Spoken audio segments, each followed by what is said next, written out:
Stadium is sold out for today's intersectional battle between two top 20 teams as fifth-ranked Florida meets the 18th rated Orangemen of Syracuse. And here come the Gators.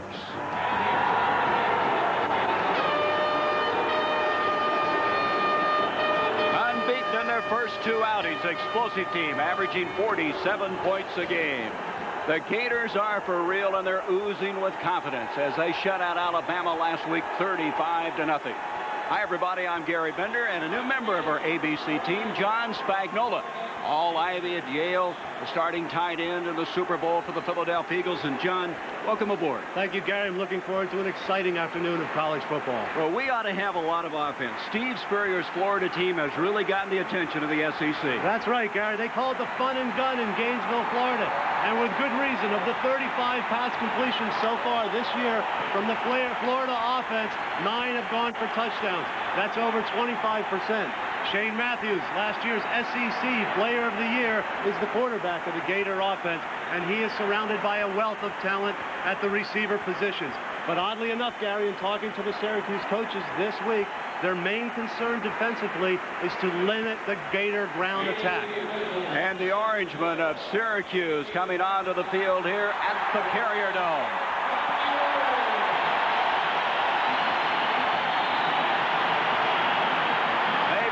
First two games. New coach Paul Pasqualone. And you know, John, even though the Orangemen are 2-0, they may be fortunate to be unbeaten because they've turned the ball over 8 times, and their quarterback, Marvin Graves, he's turned it over 6 times. That's right, he has. Marvin Graves can do so many things from the quarterback position. He can roll out. He can scramble. He runs the freeze option, which we'll see very early in the ball game today, and he can drop back and throw the football, which, as you know, most option quarterbacks cannot do. The problem with Marvin Graves is he tries to make big plays when they simply are not there. That results in turnovers. Marvin Graves knows he can't turn the ball over this afternoon against this talented Gator defense. Syracuse is tough in the Dome. They've won 23 of the last 27. This is a very special day at SU. It's homecoming, 1991. The festivities getting underway yesterday. We'll be back with a kickoff in just a moment. At the Carrier Dome, and we welcome those of you who have been watching Rutgers Northwestern. The Scarlet Knights defeating the Wildcats 22-18, and this is Ryan Ruland, who will be kicking off for the Florida Gators. Syracuse won the toss. They elected to receive. Kadri Ismail is back deep along with Terry Richardson.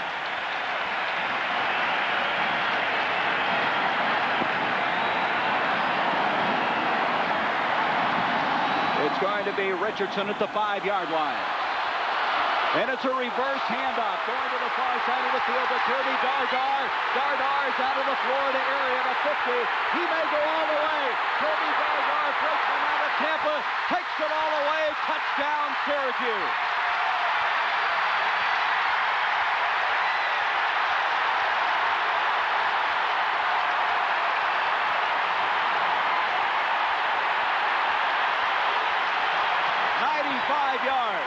From the end zone, Terry Richardson gets the kickoff. He heads to his right. Kirby Dardar comes around. The wall is already set up, and Syracuse University's taken advantage of that Florida team's speed. They overcommitted on the kickoff. They lost contain, and Kirby Dardar, who we heard might play today, actually plays in the first play of the game, Gary. A remarkable beginning. Dardar has not carried the ball from the line of scrimmage. An exciting player out of Tampa, Thomas Jefferson High School. And what a way to begin the game. And the people in Florida probably wondering how he end up here. Point after attempt now. John Biscuit, who is perfect, 8 of 8 prior to that one, makes it a 7-0 game. And this crowd, a sellout crowd in the Carrier Dome, has come to life here in homecoming 1991. Here's another look at it. We see Terry Richardson out of the left corner of your screen. You'll see Kirby Dardar come around. Well-executed handoff, and look at the Florida kickoff team. Good blocks, good cutback blocks there. The wall was set up, and Kirby Dardar takes off and scores a touchdown. You know, Gary, oddly enough, we asked the head coach, Paul Pasqualone, if he would defer today if he won the coin toss, and he said, I think I'll receive. He didn't tell us he had this trick up his sleeve. I think he'll receive the rest of the year with a beginning like that. Pasqualone unbeaten as the new head coach of the Orangemen with a 2-0 record.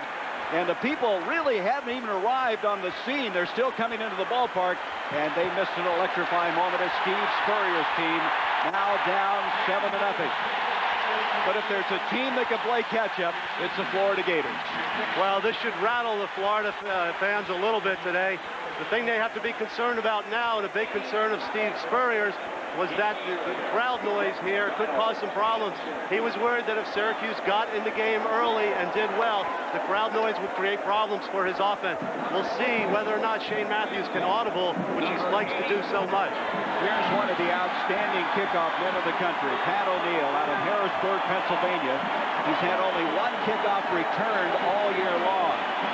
Harrison Houston and Larry Kennedy will go back for the Gators. O'Neill last year had 47 of his 67 kickoffs not returned. This is Harrison Houston, and he'll down it, and the Gators will start from the 20-yard line. Shane Matthews, who has thrown 8 touchdowns in the first 2 games. The junior, who was the SEC Player of the Year. He'll be the man at the controls. He has an offensive line in the running back department that has a lot of weapons. Red 170 yards last week. McNabb, solid fullback. Jackson, who was a former fullback, now playing tight end. Cal Dixon is probably the best center in the country. They have 4 starters back in that offensive line. This is Rhett, and Rhett crosses the 20 up to the 24. There's a late flag on the play. Jim Wentworth made the stop for the Orangemen. We'll have to sort this one out. Face mask.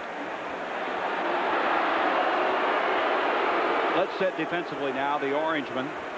Rooks, they feel he has an NFL future. Mitchell, very focal in the middle. Lasardi taking the place of Dan Conley, who they lost for the year with a knee injury. And Dwayne Joseph already has 2 interceptions. He is another Florida product out of Miami.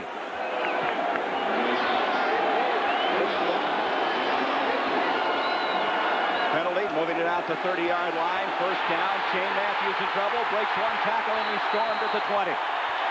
Kevin Mitchell, there he is. You're going to see a lot of number 50. He is vocal, continually jabbering in that defensive position and backing up. He's talking all the way. Kevin Mitchell's giving up 40 pounds against Cal Dixon, the center for Florida, but he's very quick, and I think that large centers often have problems with nose guards who are extremely quick. Kevin Mitchell is a very active nose guard. Loss of 9 on the play, just outside the 20-yard line. Very unusual beginning to this game. Handoff, and no place to go as Rhett. He is stormed down. Wentworth, 77. Garland Hawkins, 95. Met him in the hole, and that is a rude awakening when you're trying to run up the middle. When we talk to Kevin Coyle, the defensive coordinator for Syracuse, he will look at it again. Look at Wentworth on the right side of your screen. He comes in, but George Rooks took an inside charge and made the tackle on the draw play. 3rd down, 15 yards to go. 7-0 Syracuse. Matthews with some pressure. Far side. Houston checked that. Trey Everett, the intended receiver. It was Greg Walker. Good coverage, and Florida's going to have to punt the football. Outstanding defensive series by the Syracuse Orangemen. Steve Spurrier, his team last year set 14 school records, 9 in the SEC offensively. This is Shane Edge, a true freshman out of Lake City, Florida, who pumped the football to Shelby Hill. He has 2 kicks over 60 yards this year. Florida could use a big kick now. An exceptionally good punch, and it does not take a Gator bounce. It's going to go out of bounds at the 43 of Florida. Syracuse will have it. They'll have their first snap. They also have a 7-0 lead. Starting this game out in a dramatic fashion. A 90-yard kickoff return started with Terry Richardson handing off to Dardar, and he then reversed to the far side of the field, 7-0, and after a 28-yard punt, Syracuse will have their first snap from the line of scrimmage from the 43 of the Gators. Pasqualoni couldn't have scripted this any better, Gary. Marvin Graves, last week, career high 251 yards passing, has Gedney, the tight end, lined up to the near side. That's a freeze option. Pitches back to Walker. He fortunately retrieves it. And Walker somehow gets back to the line of scrimmage. That could have been a disaster. And that's exactly what Syracuse can't do, is leave the ball on the floor. That's been a problem. As you look at Marvin Graves, there's the 251 yards we talked about. He's committed 6 turnovers. That's of great concern to the Orangemen. Wooten, a big bruising fullback. Ishmael, that's the Rockets' younger brother. Shelby Hill, J.D. Hill's son. Up front, only one returning starter from a year ago. That's Terrence Wisdom, the 296-pound guard. Second down, virtually 10 yards to go.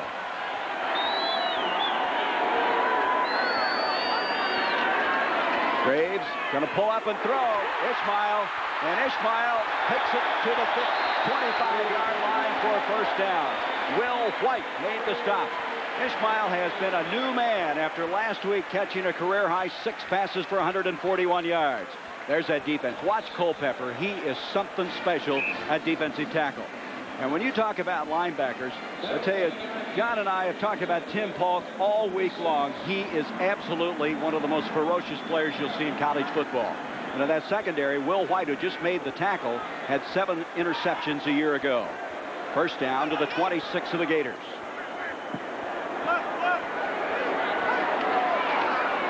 Graves, Ishmael again, and he is very close to the first down.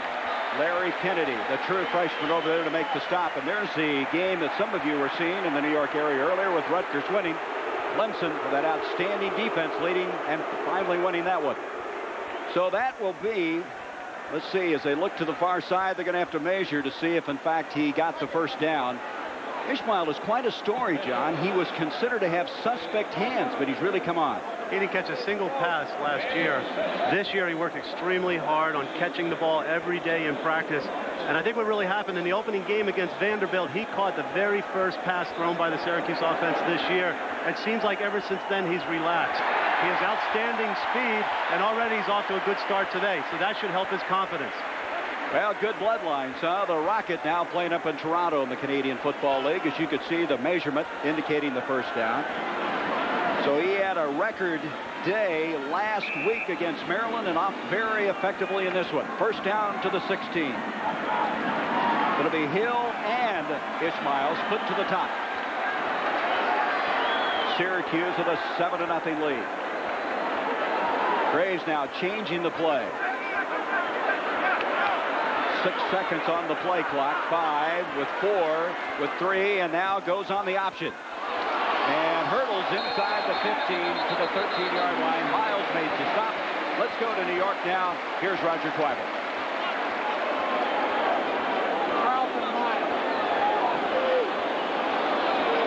Kelly finds Mark Adams 10 yards for the touchdown with less than 2 minutes to go. And the Volunteers would hold off Mississippi State 26-24. And also to update you, Texas A&M has gone ahead of Tulsa 34-29. Let's go back to Gary.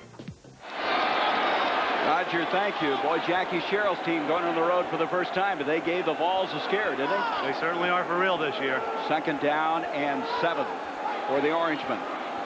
Quarterback draw. Graves takes it to the 10. He's still 3 yards short of the first down. Tony McCoy made the stop. You can see what kind of problems Graves poses for a defense. That's right. That's what we talked about at the opening of today's game.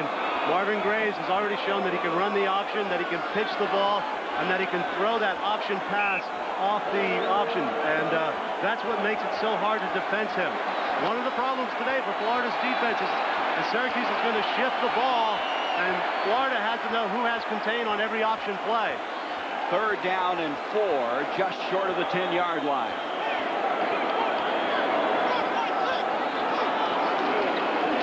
Here comes Graves on the option. Pitches to Walker, to the 5. Walker, touchdown.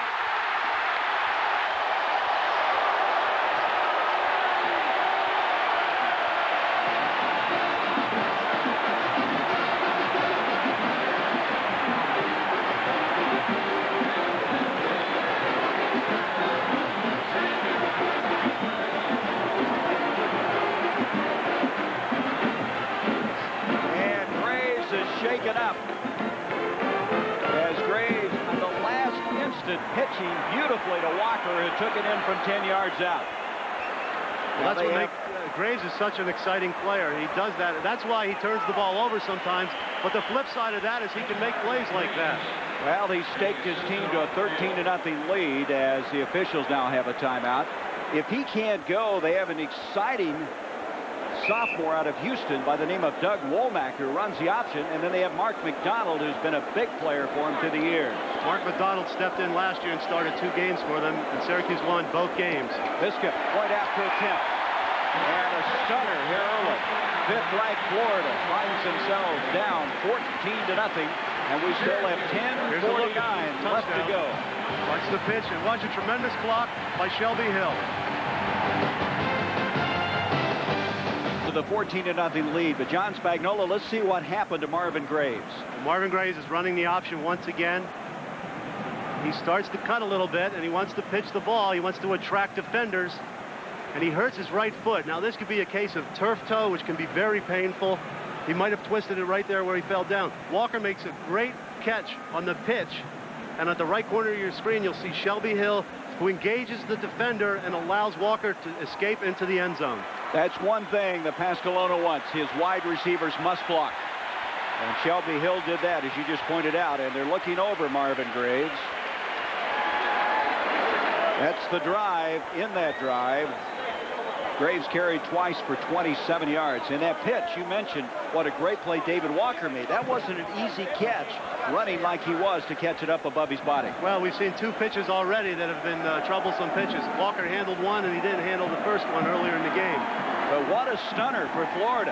They've had 3 downs and out, and they've been stunned. They're trailing 14-0 as O'Neal will kick off again. Harrison, Houston, and Larry Kennedy back for the Gators. Look at this kickoff. Does he get into him? They'll get on it, down it, and Florida will take it from the 20-yard. Now, what a weapon number 4 is. You just don't get a chance to return a kickoff. It's very comforting as a defensive coordinator to know that opposing offenses are almost always going to start on the 20-yard line. But don't kickers love to play in a dome? Oh, yes, they do. And so now Shane Matthews, down 14-0, will start this drive from the 20-yard line. It all began with an electrifying reverse on the kickoff that went 90 yards for a touchdown. Syracuse then moving at 43 yards in 6 plays to score again. Matthews to Rep. Very correct.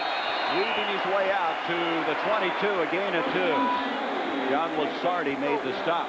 The thing that's happening right now is that this Syracuse forward wall is doing an outstanding job against the run. And last week, Alabama had a tough time stopping Eric Rett. Yes, they did. Eric Rett really got his motor cranked up in the second half. They have a big physical offensive line, Florida has. They're going to try and wear down Syracuse's defensive front.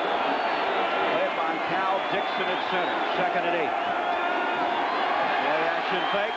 Over the middle to Rett, coming out of the backfield, trying to get the first down. He's very close. Glenn Young, who is the leader, that inside linebacking spot, a pre-med student who calls all their defensive signals, made the stop, and they now indicate first down Florida. So their initial first down of the game.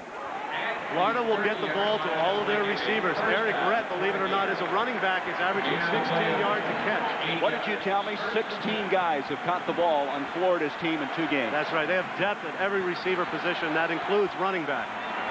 First down from the 30. Matthews with time. And he connects. Alonzo Sullivan to the 50. First down to the 48 of the Orangemen. And all of a sudden now, this fun and gun offense starting to get on track. Lasardi again on the stop, along with Tim Sundquist, who is a free safety. At the conclusion of today's game, we'll be selecting a Chevrolet Most Valuable Player of the Game from each team. And for the 21st year through the Chevrolet Scholarship Program, $1,000 will be donated to the General Scholarship Fund of each school. From the 49 of the Orangemen, Florida in the Syracuse end of the field for the first time. Complete to Rett, and coming out of the backfield, he makes the catch to the 43, and that's twice now. They've had the play action fake, sent him up the gut, and thrown it to him. That's right, they have, Gary. They also used Monty Duncan as a tight end there. We were told he'd be playing a little bit today for Terrell Jackson, particularly in passing situations. They were able to dump the ball off to Rhett once again. Inside 9 minutes to go in the first quarter. The Orangemen of Syracuse, 18th ranked, leading 14-0. Pitch to Rhett. And Rhett has the first down with good effort. As he's able to move the pile to the 37-yard line, Glenn Young eventually making the stop. Rhett is out of Pembroke Pines, Florida. He had a suspect knee coming out of high school. He really wanted to play at Florida State. They wouldn't take a chance on him. And Steve Spurrier's glad he ended up in Gainesville. Well, I'll tell you, for only a sophomore, he really shows tremendous amount of patience at the running back position. He's learning to wait until the hole develops before he hits it. Rhett comes out. Willie McClendon replaces him at tailback. First down. Matthews, far side. The intended receiver is McClendon, who had just come in. JoJo Wooden, the linebacker, dropping back to cover it very effectively. Florida tried to get a mismatch between a linebacker and a running back on that play, but JoJo Wooden played coverage extremely well. What was it Steve Spurrier said? He thinks Shane Matthews can be the best quarterback he's ever had. I think so, yes. Good action up front. Good protection by that big Florida offensive line. George Rooks mixing it up a little bit there with Tony Rao, the offensive tackle. 2nd and 10. Being flushed out, Matthews, he's not known for his running. JoJo Wooden got a hand on it. He is the brother of Terry, who's playing with the Seattle Seahawks. And he's got range at 6'4", reached up and batted it away. Florida tried to run the same play they ran previously, where they hit Alonzo Sullivan on a hook pattern. This time, Syracuse changed their defense up. And that's one thing Kevin Coyle said he wanted to do today. He wanted to give certain looks and then change those looks. He didn't want to disguise his coverages. 3rd and 10 for the Gators. 3 wideouts on the play. Matthews to McClendon. McClendon to the 25. First down to the 19. That has been their bread and butter play on this drive. 3 times they've thrown to the running back over the middle. Brilliant call by Spurrier. It almost looked like a middle screen, but the linemen weren't involved. Florida took advantage. Florida takes advantage of the pass rush. We see a blitz by Lasardi, number 39. Nobody's in coverage on McClendon. He just sneaks through and gets the first down. Willie McClendon, who led him in touchdowns a year ago, was 7 with an 18-yard grab. First down now to the 19. Hand off to Rhett. And Rhett takes it inside the 15, close to the 11-yard line. Tim Sandquist, one of the co-captains on the team, hit on the stop on Rhett. Is a 6-foot, 212-pounder. We're at the sold-out Carrier Dome. It's homecoming at Syracuse, and the Orangemen have taken this crowd and just elevated them up with emotion as they have an early 14-0 lead, taking the opening kickoff 90 yards for a touchdown and a drive of 63 yards, giving them a 14-0 lead. Here's a give to Rhett on 2nd down and about 2, and he's very close to the first down. We understand, John Spagnola, that Marvin Graves' injury was his foot was stepped on. He will return. Well, that's good news for Syracuse. It would be devastating today if they lost Marvin Graves. I'm sure the whole offensive game plan was based on what he could do. And with the backup quarterbacks, one is a passer and one is an option runner, they really wouldn't be able to accomplish what they wanted to do offensively today without Graves in the lineup. First down, you saw the stat a moment ago, how effective Florida is in the red zone. That's the 20-yard line in. Pitch to Rhett. Hit popped inside the 10. Kevin Mitchell met him there. Mitchell's like a linebacker. He runs so well and yet plays at nose guard at 6'1", 295 pounds out of Harrisburg, Pennsylvania. And he will be all over the field. They will use him outside on a nickel rush from time to time. 2nd down, a gain of 2, 2nd and 8. Garland Hawkins, the outside linebacker, really stood up the tight end there and allowed Mitchell to make the tackle.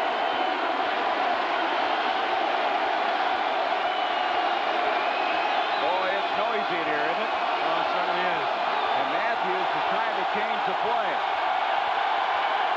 And 2 seconds on the play clock. Going to the end zone. Everett, touchdown. Trey Everett. That ball was beautiful. thrown. And Trey Everett with his second touchdown catch of the season. He just disappeared from our sight. He did. He was able to isolate Tony Montemora in one-on-one coverage. Shane Matthews makes the play action here. It holds the linebackers just a little bit. We have one-on-one coverage. Tony Montemora on Trey Everett. Trey Everett just beats him to the corner. And it's an excellent pass by Shane Matthews. It can't be thrown any better. Trey Everett had a 57-yard catch, a big catch against Alabama last week. Point after attempt. Martin Krzyzewski comes in. He, along with Biscuit, two of the fine place kickers in college football, and he adds a point after it. So we've had a lot of football. 6:08 still left in the first quarter, and Syracuse leads it by 7. Coming 1991 here at Syracuse University, the bonfire that they had last night, as this sellout crowd today enjoying the early going for the Orangemen. 14-7, Florida scoring for the first time on an 80-yard drive in 9 plays. 7-yard touchdown pass from Matthews to Everett. I wonder if the kickoff return unit has any more tricks up its sleeve, Gary. You got to be cautious, don't you, if you're a Gator right now? Ryan Rulin will kick off again. This time it'll be Ishmael. Up the middle this time, and a big hole out to the 33, and their kickoff return is razor sharp. Well, Monday night, ABC Sports goes to Soldier Field for NFL excitement. The Chicago Bears against the Jets. Boy, the Bears are tough in the month of September, aren't they? They hate to see the month of September end. They play extremely well in the month of September. Well, they beat the Giants the last time. The Jets coming off a strong showing against the Bills. It all begins live at 9 Eastern, 6 Pacific on ABC's Monday Night Football. Graves is back in. That's good news for Syracuse.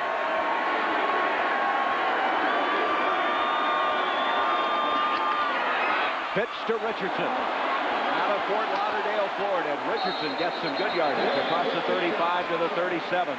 Del Spear made the stop. What a great block by Kadri Ismail there.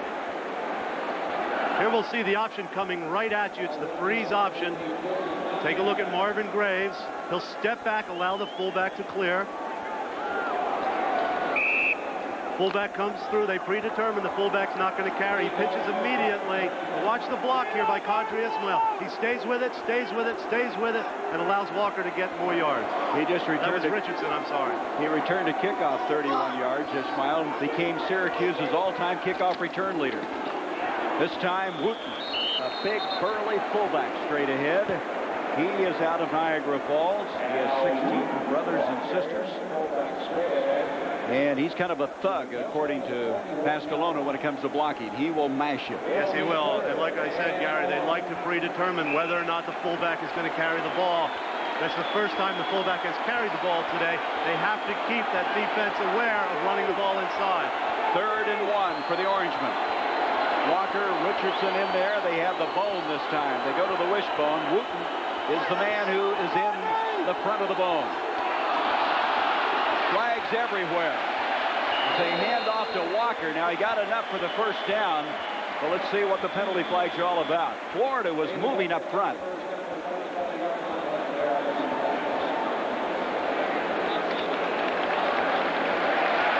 And James Mostella of the SEC says offside Florida, so that will give Syracuse a first down anyway. Really a careless mistake jumping off sides in a 3rd and short situation, but it was inconsequential. Syracuse gained the first down anyway. And they only have a 29% 3rd down conversion ratio, so they need to convert the ball today. We see what Florida can do offensively. That's a good point. They were 3 of 13 against Maryland on 3rd down last week. However, they were gaining 8 yards a crack on first down. That's the amazing thing. It's almost a contradiction in itself.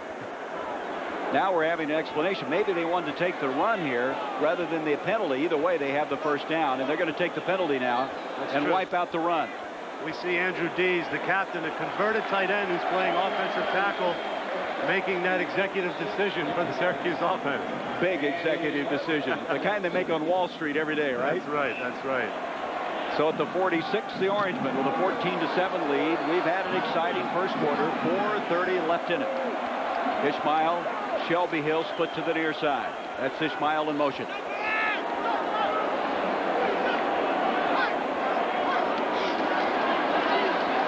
Graves wanting to throw. Culpepper giving chase. Intended for Hill. And a flag. Larry Kennedy was hooked up with him at the 36-yard line. That's what makes the option so tough. You're running and you suck everybody up, and then you pull up and throw the football. That's right, Gary. This last time we saw the freeze option. This is the reverse option. Marvin Graves reverses out, comes down the line of scrimmage. He fakes the option, then he drops back and throws the pass. It's great coverage by Kennedy. I don't know if they would have been able to complete the pass to Ismail anyway, but Kennedy got flagged for interference. Steve Spurrier not all that happy. His team started. Defense, 15-yard penalty from the previous spot. First down. Marvin Graves had already reversed out. He's coming down the line of scrimmage. The pass play really isn't there, but he figures if he can throw it to the sideline, at the very least, it'll be an incompletion. Kennedy just gets his hand on it. I don't think that's interference. Yeah, I didn't see it unless before he came into the picture they got tangled up, but I couldn't see that was pass interference. Sets it up now. First down at the Gator 39. I started to say Spurrier's team started slow last week against Alabama, but Syracuse started slow last week, but they've reversed that today. And off to Richardson. Kerry Richardson, the 202-pound sophomore. He's wearing that Howard number 44, and that is a great number. Ernie Davis, the late Ernie Davis, Jim Brown, Floyd Little, and they recruit. They say, if you're good enough, we'll let you come and wear number 44. That's right. It's one of the perks that they dangle in front of their prize recruits. And head coach Paul Pasqualoni said that Terry Richardson is wearing that number with a great amount of pride. And they have that at Yale, too, for you, right? Don't they have your number that way? Oh, as soon as I got out of the Yale, they gave it to the next guy who came along. Gain of 2, 2nd and 8. That's Gedman, the tight end in motion. Graves in trouble. Just no place to go that time. And the reason is Brandon, Mike Brandon. He is 6'4", 279, the most experienced defensive lineman for the Gators. And Notre Dame is giving Michigan State fits. And Michigan State, of course, last week getting upset by Central Michigan. Loss of 5, and there is Central Michigan. Loss of 5. Graves that time just had no chance to get that option going at all. No, he didn't. There was no motion on that play, and I think everybody on Florida knew their assignment on the option. They have a trips formation, 3 men at the top of the field, and now Shelby Hill comes in motion to the near side. Graves back. Off the hands of Ishmael, almost intercepted. Excellent effort by Del Spear, number 4, who came flying up. Graves took a pretty good shot that time. Yes, he did. And Graves has to realize he can't force the ball over the middle. And if he does, he can't throw a high pass. There's pressure on Graves here. Comes from Mike Brandon on the outside. He's working against John Capiccioni. Graves probably should have eaten that ball and just let his punter punt the ball away. Fortunately, he got away without an interception, Gary. And so O'Neal will come in a punt. He had a 72-yarder last week. However, he started out kicking a 17-yarder, so he's been very inconsistent. Back deep is Monty Duncan, and he will not return that one. Let's see where they're going to mark it. As it goes out on the far side, they're going to mark it at the 15-yard line. So Florida will have it there, trailing by 7. O'Neal that time kicking it out on the far side. Coming up later tonight at 8 o'clock Eastern, ABC's College Football is back with more regional action. Some of you will see BYU take on Penn State, or Georgia facing the Crimson Tide of Alabama, or number 4 Washington meets Nebraska. Did you see where Nebraska, what they're averaging on the ground? I don't think they'll be able to average that, 570 yards on the ground against a great Washington defense tonight. They held Stanford to 28 yards. Matthews over the middle, complete to McNabb, the fullback, and he lunges forward for a gain of 6 and a late flag now, and it's away from the play. Looked like Glenn Young and Hesham Ishmael, an offensive guard for Florida, was tangled up. That was completely away from where the play was developing. Actually, it's Kevin Mitchell getting into a scuffle again with Hesham Ismail. He's the left guard for Florida. Personal foul during the pass. Offense, half the distance to the goal. We know Kevin Mitchell is very active, and he likes to talk a lot during the game. Last week, the official at the Maryland-Syracuse game grabbed him around the neck, walked him away, and said, "Kevin, shut up, or I'm going to throw you out of the game." Well, he is that emotional when he plays the game. He is a rising star for the Syracuse team. He's leading them in tackles coming in, which is very unusual for a nose guard.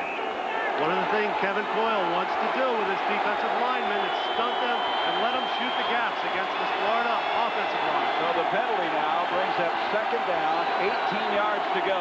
Matthews from the end zone. A little hitch pass to Rhett. He goes nowhere.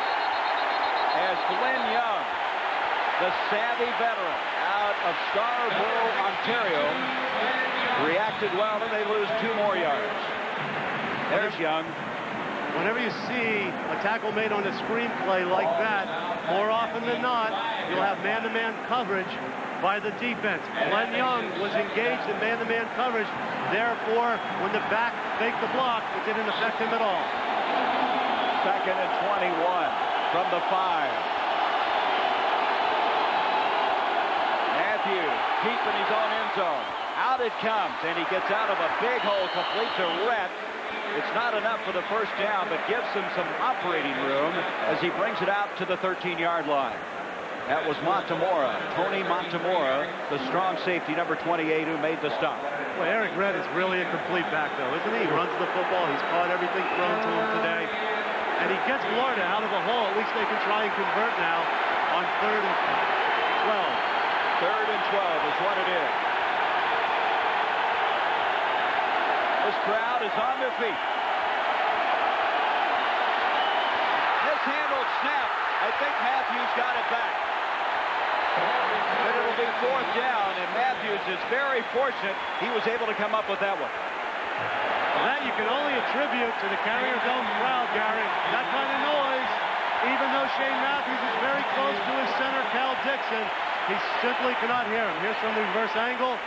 Matthews may have pulled out a little bit soon, because chances are Cal Dixon just didn't hear him. It's hard to believe they're just inches apart there, but it's very noisy here. You saw Mitchell almost came up with it. He seems to be everywhere. Shade edge to punt the football to Shelby Hill, who had a 61-yard return for a touchdown last week. Beautiful punt. Hill driven back inside the 35. To the 45 and tackled there. And so Syracuse will have excellent field position as we have come to the end of the first quarter. The Orangemen with a 14-7 lead. That was a 55-yard punt that time by Edge. We'll be back. Sophomore out of Houston, who is their designated option quarterback, has come in. Now, whether Grays can't continue or not, usually what they do, John, is sneak him in on a 2nd or 3rd, but he's starting the series for Syracuse from their 46. Doug Womack is very exciting, and I would be surprised if he did anything but run the option, but so far today you can't predict anything for Syracuse. He has not thrown a pass in 2 years. But he is so quick. He only weighs 166 pounds. Here he comes on the option. He's got Walker behind him.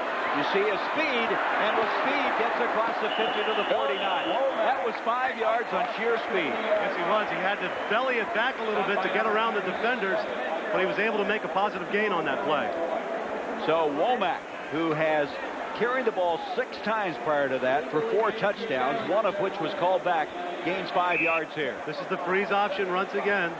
Womack comes down the line of scrimmage. Here he has the belly back around Brandon, though. Then he works upfield past Fee Bartley. And finally, Will White has to make the tackle. Boy, he just kind of froze Bartley. 2nd down, 5 for the 49 now. And here is Womack. Almost got mixed up. Pitches back to Walker. He's going to throw. Wide open Shelby Hill. He can't get it. Oh, the play looked like it was never going to develop, and then almost ended up in 6 points. Great penetration by the Gator defense there. Threw that play off a little bit. Shelby Hill, I believe, slowed down a little bit going for the ball. Watch Shelby Hill. Now here's supposed to set up the block here. He gets by. Now he's looking. He's trying to locate the ball. You're and exactly it's just off right. his fingertips. John, you're exactly right. And he sprinted once he got past the defender. We'd have another 7 points for Syracuse. And they are pulling out all the stops today. Are they ever? David Walker throwing the pass. Brings up 3rd and 5 now from the 49 of Florida. And Graves is back in the game. Yep. The emotion now goes Hill. Graves stepping up. Nice catch by Ishmael, but it's short of the first down. Be 2 yards short. That'll bring up 4th down. Ishmael is catching everything and looks very good. Yes, he does. Polk made the stop. The rugged linebacker, number 99. So Syracuse will have to punt the football. But, John, you made a really good point on Shelby Hill. And he just run. He was in. There was nobody to stop him. Well, I'm wondering why he was looking over his outside shoulder. Maybe the ball was supposed to be thrown as a corner pattern. I'm not sure. But at the very least, it's a lot easier to adjust back to the football than it is to run downfield and catch the ball. Pat O'Neill to punt the football from the Syracuse 40. Monty Duncan goes back for the Gators. He's angling for the corner. And I don't know whether they're going to mark this one. They're walking up. Mitchell continues to walk across the 10, still walking. To the 15, the crowd booing as he continues up and comes to a stop at the 18-yard line. The fans want to fire the surveyor on that punt. It ends up being a 28-yard punt, strategically placed by O'Neill. And as you look at the stats after 1 quarter, what doesn't show is that 90-yard kickoff return. That's exactly right. Florida has the edge in yards passing. Syracuse is about even in passing and running. The thing Syracuse has enjoyed today is tremendous field position starting every one of their drives. They started for 32 and 46, and now from the 18, the Gators. McClendon and Kelvin Randolph in the backfield. Matthews on target. Alonzo Sullivan takes a real shot from Dwayne Joseph. Sullivan was ineligible during the spring because of academics, and he started now the first 3 games for Florida. Well, they're giving Sullivan a lot of cushion. Dwayne Joseph pedaling back. He's in the zone, but with the play action, you see JoJo Wooden can't get over to get underneath to force the pass a little bit higher, so it's an easy completion for Florida. 13-yard gain, first down to the 31. 14-7, Syracuse in the lead. Matthews back. This time it's Randolph, the fullback. Makes the catch at the 35 and gobbled up there by Glenn Young and company. Randolph alternates that fullback spot with McNabb. He is a sophomore out of Tallahassee. Line of scrimmage will be the 36. It'll be 2nd down and 5. There is Young, and he's missing his cohort, Dan Conley. The other inside linebacker is out for the year with a knee injury.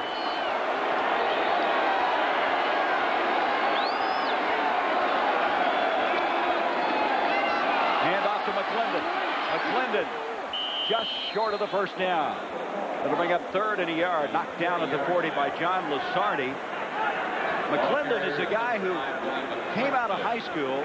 Ballyhood is the 2nd best running back since Emmitt Smith, who of course now playing for the Cowboys, but he's had to be a backup, waiting to play behind Eric Rett.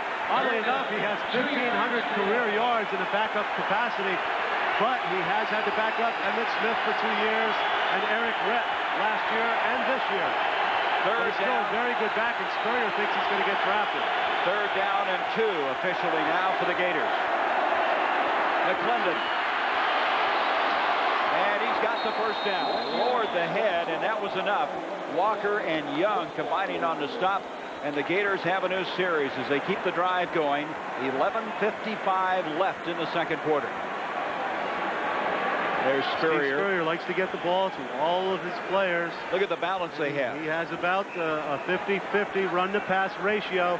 Usually he likes to run the ball about 6 times and throw it about 4 times, but this game has dictated a little different scenario.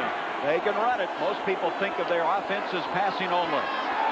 Matthews back over the middle. It's McClendon again to the 50, and there's no question Florida really in the film saw something. They've gone to that back coming out of the backfield, hit him over the middle. That's the 4th time. That's the first down to the 46-yard line. Well, Shane Matthews is a very patient quarterback. He understands Steve Spurrier's offense extremely well, and he's not afraid to take the little dump-off pass. Here's Mitchell. Now he's trying to just bull rush Cal Dixon there. It's not going to happen. Kevin Mitchell has to shoot a gap if he's going to get any penetration upfield.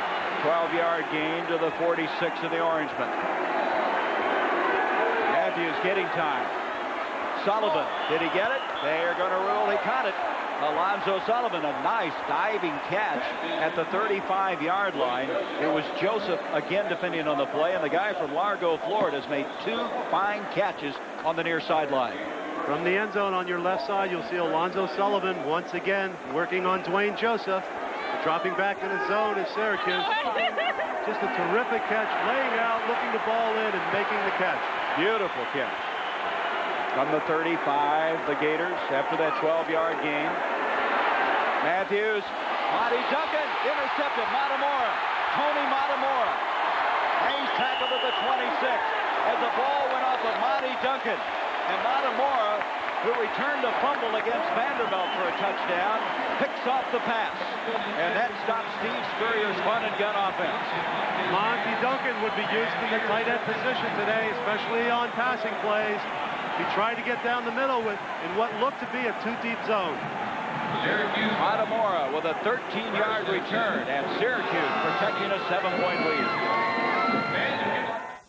Oh, he looked scarier 25 years ago. Did I? You looked scared. I don't know. I thought I hit it well for an innocent groom. You were innocent for the 60s. Any regrets? None. You? Just one. What? That I waited 25 years to give you this. The 25th anniversary diamond, a brilliant celebration of the loving marriage.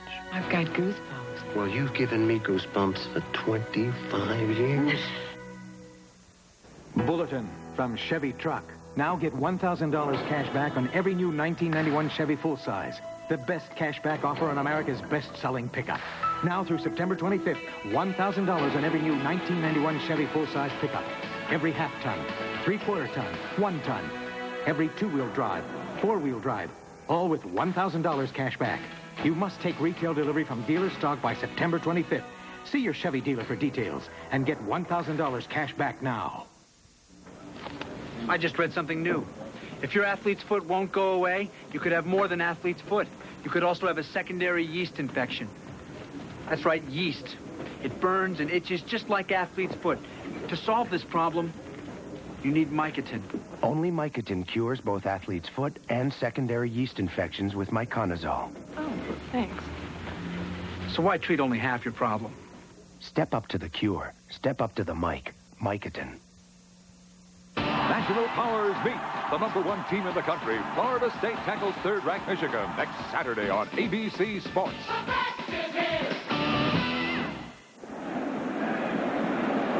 Syracuse stopping the last drive on an interception by Matamora. We're going to look at it again, John. Monty Duncan lined up at the tight end. It probably was a 2-deep zone.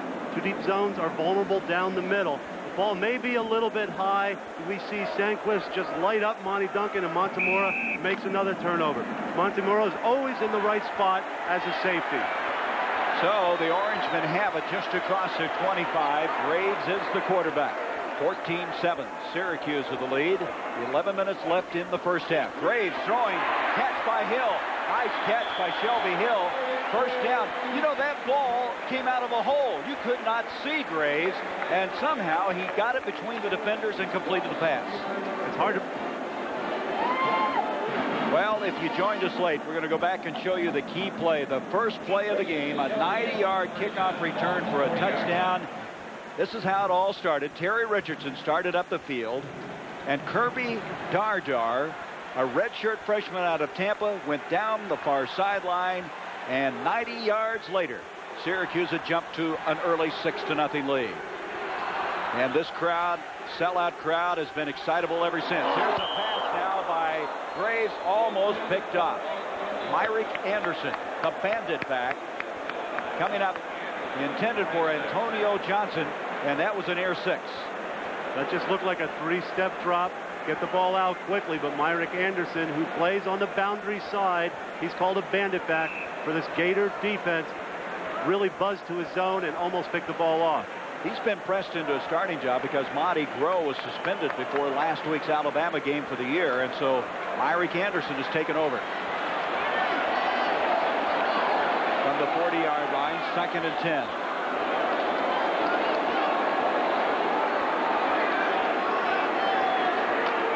Graves, sprint draw. Looking. Complete to Gedney. And Gedney has the first down. And they think Gedney could be the best tight end they've ever had at Syracuse. Polk and Anderson combined on the stop. And Gedney coming up with his 6th catch of the year after catching 24 last season. Gedney is a rangy tight end. He's really improving as a blocker. He has good hands, good height, and he's a great target. The play action to Richardson set that completion up to Chris Gedney. They had so much confidence in him that Andy Dees, who shared the tight end spot, has been moved to the starting right offensive tackle spot. First down after 12-yard gain. Here's a handoff to Richardson. Richardson for 6. Tim Falk making the stop. You can see why they like Richardson. He is kind of a slasher. Sometimes, though, he has a tendency to look for a bigger play rather than just getting what he can get out of each play. That's Always true. looking for the big one. We saw Richardson last week against Maryland try and cut back a little too often. But he has a little more speed than David Walker. Top 3 teams idle today. Of course, you'll see Florida State and Michigan next week here on ABC. I'm just keeping it flex like this. Second down, 6.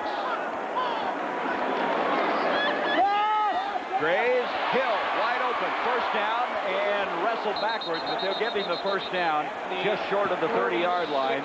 Larry Kennedy over there, and Shelby Hill, who didn't catch a pass last week, has now started to get open for the Syracuse team.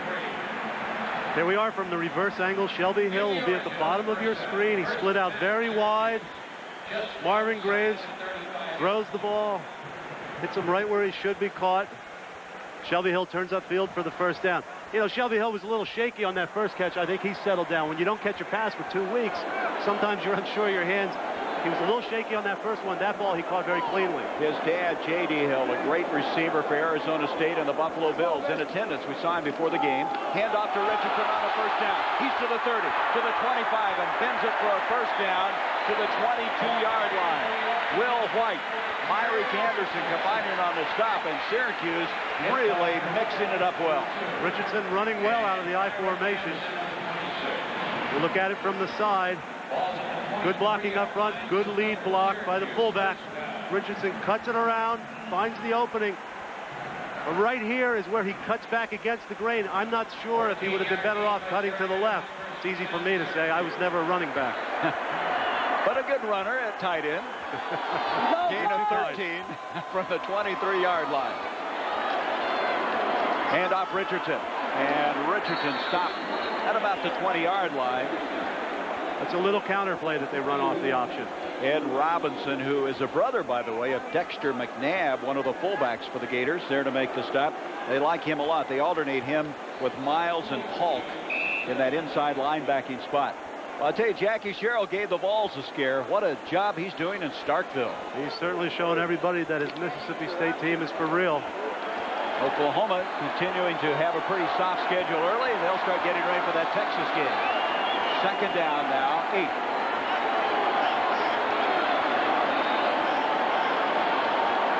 Here's a blitz. Graves. Catch is made by Antonio Johnson, the Big East indoor sprint champion. And he's got a first down just short of the 10. Here we see Antonio Johnson. It's blitz coverage, so he's one-on-one on Del Spear. Runs a nice hook route. Marvin Graves puts the ball a little bit over the outside shoulder. That's fine. A completion and a first down. Jay Graves really sorting the passes around. Hill, Ishmael, and now Johnson. He's 7 of 10 for 75 yards. Doing exactly what he had to do today. Gedney and Barker double tight end alignment. First down outside the 10. Graves hands to Richardson to the 5. Maybe not quite to the 5. They'll bring up second down there. I'm impressed by Syracuse's inexperienced offensive line, how they're blowing some people off the ball right now. Well, part of the problem is, at least for Florida's defense, is Graves is so mobile at the quarterback position, they're not sure where the ball's going on any given play. So I think they're playing a little tentatively right now. Arizona State, who beat Oklahoma State last week, leading USC in the early going. They marked that ball at the 7. Gain of 4, second and 6. Antonio Johnson late arriving on the C. 9 seconds on the play clock. The crowd getting to their feet now. 5 seconds on the play clock. On a 2nd and 6 with 2, and all kinds of movement. Looked like Dees, the right offensive tackle, left prematurely. That play looked like it was doomed from the beginning, didn't it? Sometimes you should just take the timeout. Isn't that true, though? It snowballs on you. Once somebody gets there late, the continuity really breaks down. That's right. Looks like Syracuse wanted to take advantage of something Florida was showing them there defensively, Gary, but they weren't able to get the ball called. Offense, 5-yard penalty. Repeat, 2nd down. Boy, and you get in that red zone, though, you don't want to get the penalties. Now it's 2nd down and 11. 12-yard line of scrimmage, out to the 12. And 11. Syracuse needs the Their field goal kicker, Bishop, has been perfect this year. He's 4 of 4. Should they resort to that? This is Johnson in motion. Graves on the option to the short side of the field, takes a real shot from Myrick Anderson. Vicious hit. And Graves opting to the near side, the short side, couldn't get the defense strung out at all. Here comes the option right at you. We saw Myrick Anderson play really well in pass defense, almost intercepted a pass in the first quarter. Here he comes down the line. He has the quarterback in the option, and he makes a vicious tackle. Ooh. Sending a message not to come his way anymore. 3rd and 13 now. As Walker, David Walker, and Terry Richardson come into the backfield for Paul Pascalona's team. Getting to the near side. Johnson and Hill to the top of the picture.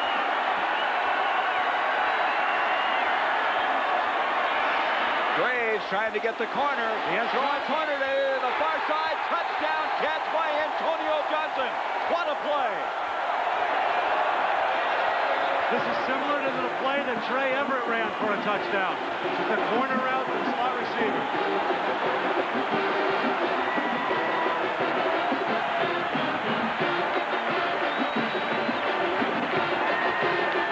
Let's take a look at it from behind. You're behind Marvin Graves here.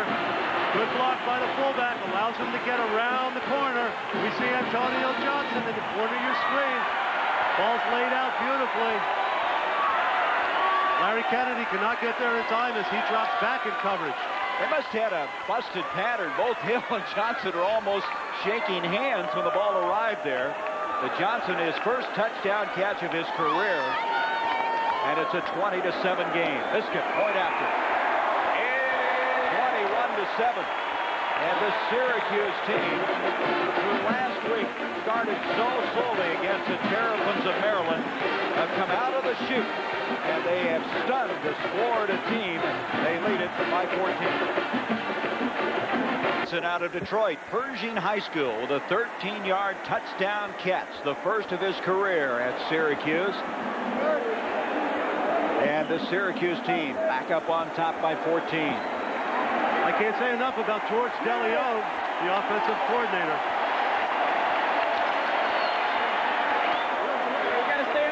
Let's look now at the reverse angle, John, and see how Hill and Johnson ended up almost shaking hands. Not only that, Walker, who played the fullback position there, winds up making a great block. Hill is open on Kennedy, and Antonio Johnson runs the corner pattern against Will White. Somehow he got single coverage. Unfortunately, Hill almost brought his coverage into the play, and that could have been a deadly mistake for Syracuse. Harrison Houston and Larry Kennedy will receive the kickoff from O'Neal if he keeps it in the field of play, and this one will be. Larry Kennedy, the true freshman out of Sarasota, brings it up to the 27-yard line. And the Gators will set it up there. That was Matt Greco, a reserve linebacker, making the tackle. Jay Matthews coming in 11 of 15 now, 106 yards, 1 touchdown, and also 1 interception. Well, with the exception of the interception, he's played well today, and I'm sure that Steve Spurrier is thinking with 5 minutes and 22 seconds left that if they can march the ball down the field and get 3 points or 7 points, they'll be right back in this ball game. We know that they can score points in the third quarter. We saw it last week. And they've been a great second-half club. They scored in the first 4 possessions last week against Alabama in the second half. Pass to McNabb, the big fullback, and he just runs all the way to the Florida end of the field. Finally out of bounds. should say the Syracuse end of the field, to the 49-yard line, and that'll go as a 24-yard gain. Boy, is he a load in the open field. When you can throw the ball 8 yards downfield and have your fullback break it for that many yards, it's definitely a safe, high-percentage offense. Wow, 233-pounder, Dexter McNabb. He shook away a linebacker there, though. Did he? Like he wasn't even there. Going to draw a handoff to Rhett. And Rhett gets a couple of yards. Kevin Mitchell again on the stop. JoJo Wooden. Time, 5 minutes exactly left in the second quarter. 21-7, the Orangemen. Rhett has 8 carries now for 23 yards. He's had to work hard for him.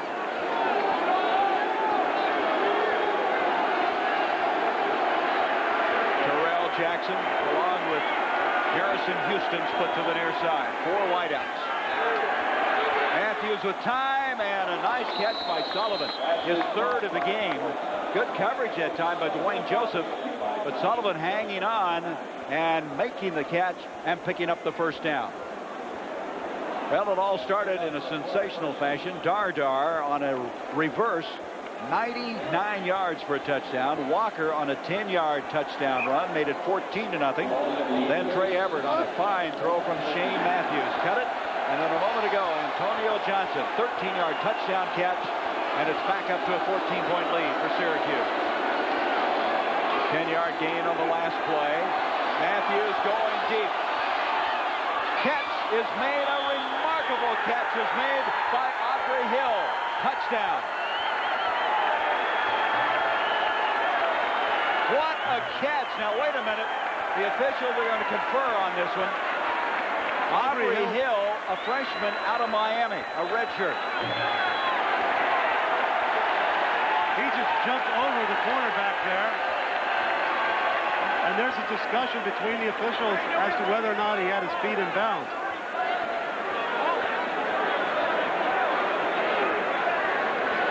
From the end zone, we'll see the replay. And the discussion may be whether or not he goes out of bounds and comes back in to catch the pass. He did. The receiver went out of bounds, came back in and caught the ball. The penalty is previous spot, loss of down. We had this situation a couple of weeks ago against Arkansas, Miami. Dick Vermeil did the game, and he talked to a lot of officials, and we got several rulings about it. The way they ruled about it today is that the play was definitely out of bounds. Matthews is not very happy about this.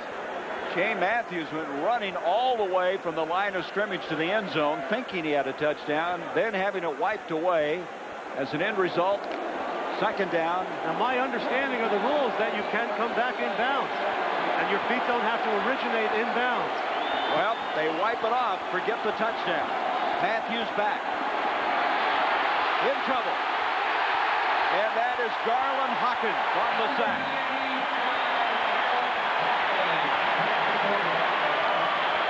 A loss of 5. Matthews been getting very good protection, but that time Hawkins, who lines up usually over the tight end, put some real heat on. Well, he's pass rushing, and Matthews isn't near the athlete that Marvin Graves is. He can't escape the rushes easily. And what an emotional roller coaster for Florida. They go from almost a touchdown now to giving up a sack, and Steve Spurrier is definitely upset on the sideline. Third down now, 15.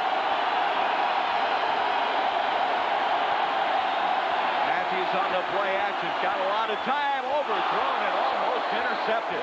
Willie Jackson, the intended receiver, Tim Stanquist, almost had the second interception of the day.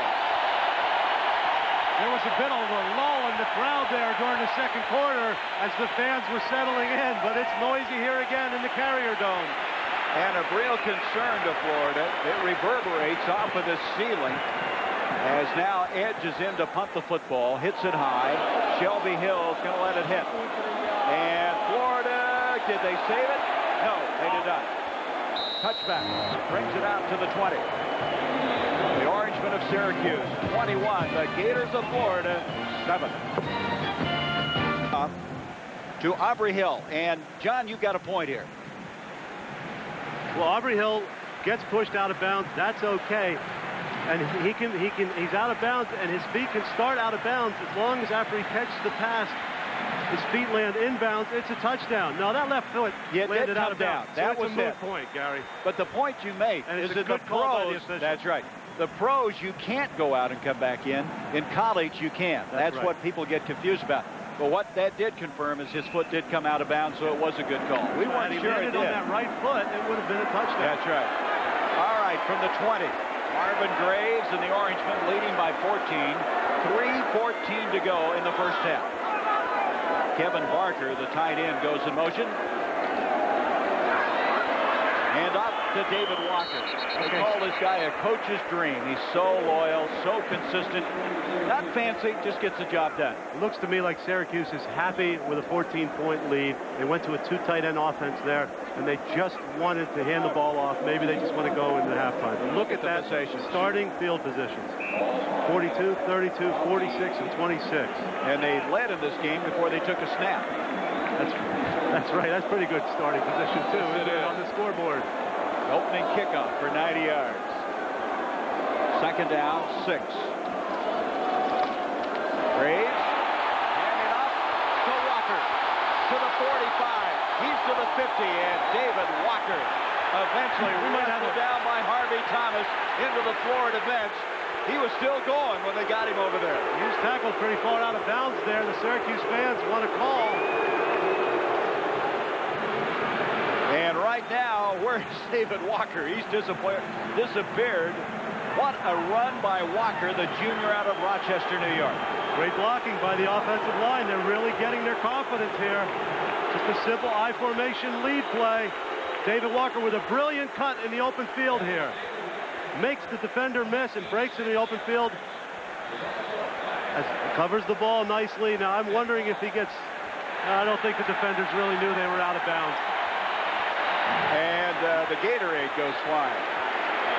And now the officials are going to step off 15 yards against Florida. Oh. Florida's becoming unraveled here. We saw it earlier. Late hit, out of bounds, 15 yards, first down. They do call the late hit then, Gary. David Walker's got over 1,000 yards rushing in his career. He only needed 38 coming into this game, and he got 27 of them there, along with that 10-yard touchdown run earlier. So he's off very big in this game for the Syracuse team. The defensive defenders on that play, I don't know if they really knew where they were on the field, but the penalty was called. Walker, 4 carries, 41 yards. First down, tack on 15 more. End around reverse, Ismail. He's got some room. He's to the 25, to the 20, and out of bounds at the 16-yard line. There is a flag, however, at the 25. Syracuse ran this play 2 weeks ago, and Ismail scored his first touchdown of the year on it. This time they run the reverse again. Let's watch Ismail. He steps forward, he comes back. Gray's running down the line. The pitch almost looks like it's going to Walker, but instead it goes to Qadri Ismail. See if we can pick up the penalty here somewhere. I think Wooten was trying to throw a block and may have clipped. During the run, clip, offense, 15 yards from the spot of the clip, first down. So that'll move it back to the 40-yard line. You just see the freeze option all over again. We've seen it today. Pitch looks like it's going to Walker. And look at the Florida defenders. Look at number 38. Here's where we have the clip called. No, the clip was already called. It wasn't on 38, and I couldn't pick it up, Gary. So it was not on Wooten, but it was a clip at the 40. Here is Womack who's checked in at quarterback. You got to watch for him. They'll sneak him in, and he sneaks to the 36-yard line where he's tackled there. Brad Culpepper, coming off his finest game of his career last week, made the stop. He's the vice president of the student body at Florida. As Womack and Graves, that's a real handful for any defense. You get those two guys in there as Graves comes back into the lineup. Steve Spurrier saying, let's get this thing into the locker room. Let's revamp. He's very good at making adjustments, and he's going to have to make some in the second half. And he's going to have to rely on leadership from players like Culpepper to get his team back in the game. Second down, 11. They're going to run out of time, delay a game. I don't think Graves got timeout called. I don't think, or did he? Maybe he did. Boy, it was close. Actually, Kadri Ismail called a timeout just in time. So they are able to get the timeout just before the play clock expired. And so Syracuse will have a 2nd and 11 with 1:33 left in this half. Now, if they could get another 5 yards, they could have a crack at a 47-yard field goal. We'll be back with the conclusion of the first half in a moment. John Spagnola. We have 1:33 left in the first half. 2nd and 11 for Syracuse. They have 2 timeouts remaining. They have a field goal kicker in Biscuit, who's kicked 148, and they feel he could kick 160 yards if he had to. So it'll be interesting to see what they call here. They try to position themselves, or whether they're still thinking 6. Graves. He's going for all of it. Touchdown! Ismail. Once again, Syracuse caught Florida in a blitz, man-to-man situation. Lawrence Hatch on the coverage, single coverage. If you live by the blitz, you die by the blitz. What a throw and catch. What great execution by the Syracuse offense here in the first half.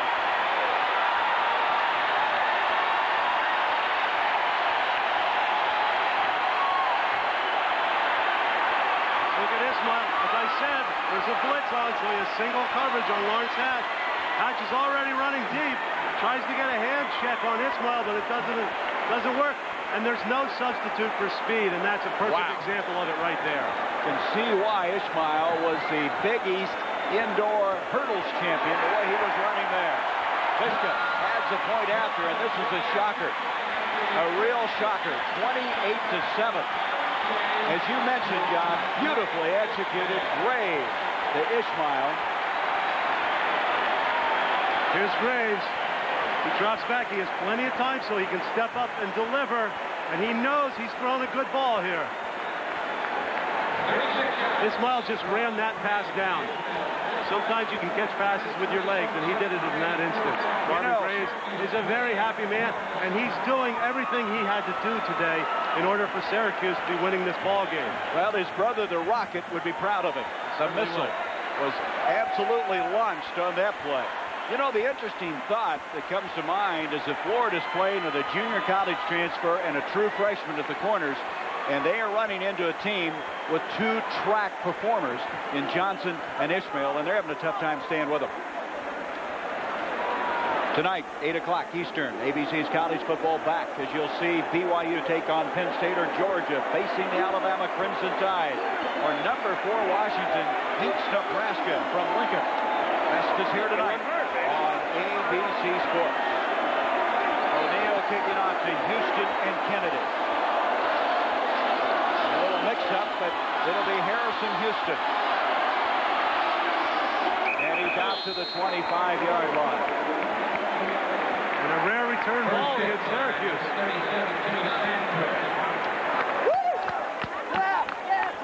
And so Florida, with all 3 of their timeouts remaining, have the football at their own 25-yard line and 1:19 remaining. Well, Florida last week played very well in the second half against Bama. They're going to have to do it today. Pass to Harrison, 5 yards, 6, 7, 9 yards on the play. Just short of the first down. They're going about a huddle. Matthews uses his first timeout. Yep, and there is the timeout by Matthews. They have 2 remaining. 1:07 left in the game. As you look at this game, I would assume probably, John, one of the real things that was not calculated is how fast Syracuse is. Everybody talks about how fast Florida is, but we've seen great speed by the Orangemen. Well, Florida has overall team speed offensively and defensively, particularly on the defensive side of the ball. But at the skill positions, Syracuse can match up with team speed. Their wide receivers, Shelby Hill and Kadri Ismail, are as fast as the wide receivers for Florida. And Florida's defense has been juggling their quarterbacks for 3 games now. We see it's Bill Hatch who was burned on that touchdown. He's playing today against San Jose. They gave up over 300 yards passing, and Lawrence Hatch, was beaten on that play. So clearly they have some problems at the cornerback position, and all they really try to do, Gary, is tell the corners to just play pass defense, but even that hasn't worked so far today. Shane Matthews, who tossed his 9th touchdown pass, but also suffered his 4th interception, used his first timeout. He gained 9 on the last play. 2nd and 1 from the 35. Minute 7 left in the half. Complete to McClendon. And that'll be a first down, and he gets out to the 44-yard line. Dwayne Joseph made the stop. We'll stop the clocks to move the sticks as Florida will go without a huddle. Willie Jackson has checked in, a sophomore out of Gainesville. 10-yard gain on the last play, 56 seconds. Complete to Hill, who had the touchdown taken away a while ago. Out of bounds. Line of scrimmage, the Syracuse 48. Montemore over there to make the stop. That stops the clock with 49 seconds left in the half. That's the thing about Florida. If you want to have a team that can play catch-up football, the Gators can do it. That's right, they can. They're just nursing the ball down the field right now, but if they get into plus territory, they'll take some shots at the end zone. 2nd down, 2, a gain of 8. Blitz coming. Over the middle, almost intercepted.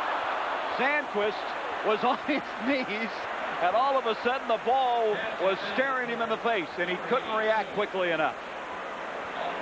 But Tony Jones bumped Aubrey Hill as he slanted in there and threw him off his pattern. Shane Matthews had already let the ball go.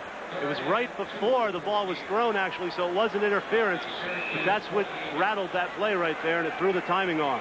Matthews already has thrown 23 passes in this game. 45 seconds left in the first half. 28-7. Syracuse leading 5th-ranked Florida. They have to convert the first down here, too. 3rd and 2.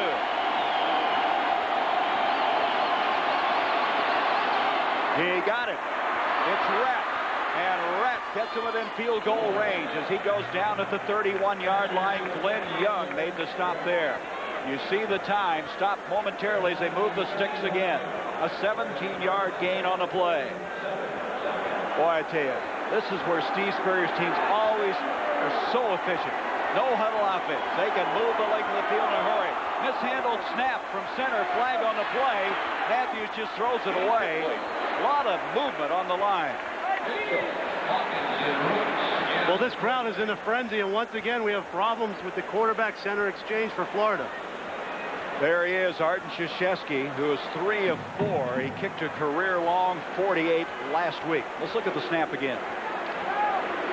It looks like Cal Dixon just didn't get the ball up, or it was a little bit to the right side of Shane Matthews' hand. Shane Matthews was headsy enough to pick the ball up and still try and make a play out of it. He couldn't. He threw the ball away. That's why Steve Spurrier likes him so much as a quarterback. It was offside Syracuse, so it's 1st and 5. At the 26 with 25 seconds left in the half. Matthews a flag, and he's going to be sacked. Garland Hawkins was there first. Also Ernie Davis-Brown. Ed O'Rourke. And timeout, Florida. I saw the flag on the line of scrimmage the far side, so let's see what that's all about. Garland Hawkins beat Mark White for the sack on that play, but I would have to call that a covered sack more than anything else. Shane Matthews did have some time to set up and throw the ball downfield. Nobody was open. He held the ball a little too long, and Hawkins made the sack. Loss of 9 on the play. Syracuse indicating it's against Florida. On the left side of your screen, Mark White battling with Garland Hawkins. He gets around the edge, stands him up. On the offense, that pass rush from the blind side is always tough for the quarterback. Illegal procedure, and of course after the 9-yard loss, Syracuse will refuse the penalty. And so the line of scrimmage will be at the 36.5-yard line. And it makes it an awfully long field goal now. You're talking over 50 yards with 17 seconds left in the half.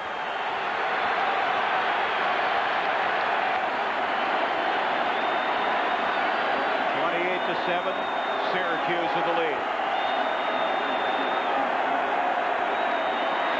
Matthews, very cool, throwing far side. It's Hill again, and Hill caught it this time. And this one will stand. Shane Matthews took a real shot. He's getting up slowly, but he'll be all right. They go right back to Hill, the same place, almost identical play, and this time it counts. Watch the shot that Shane Matthews takes on this play. If you're a quarterback, you have to stand tall in the pocket and deliver the pass.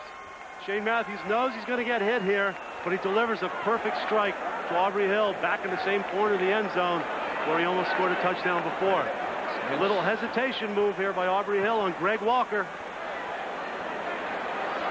And with it really concentrates on the football for the touchdown. Excuse me, John, with 8 seconds left, they get on the board, they add the point after, and it really changes the game to be down by 14 instead of 3 touchdowns.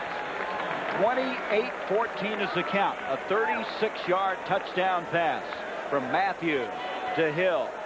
And for Matthews, his 2nd of the day, his 10th of the season. Gary, when I said there was just a little more than 2 minutes left in the game, Syracuse would be happy with a 14-point lead. Little did I expect at that point that both teams would wind up scoring a touchdown. Don't forget the Prudential halftime report. Moshe Beckler, Roger Twyble will be in New York, and also Gary Moeller, coach of the 3rd-ranked Wolverines of Michigan.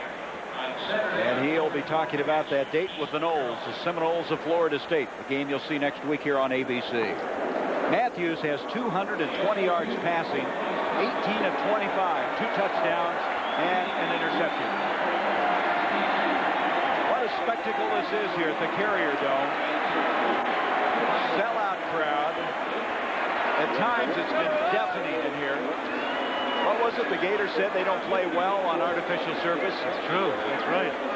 You wonder sometimes if that hangs in the minds of the players. Shane Matthews was the one who said that he hated to play on AstroTurf, and he's playing an exceptional game today. Kind of a knuckleball. Ishmael will come up with it. And he's still on his feet.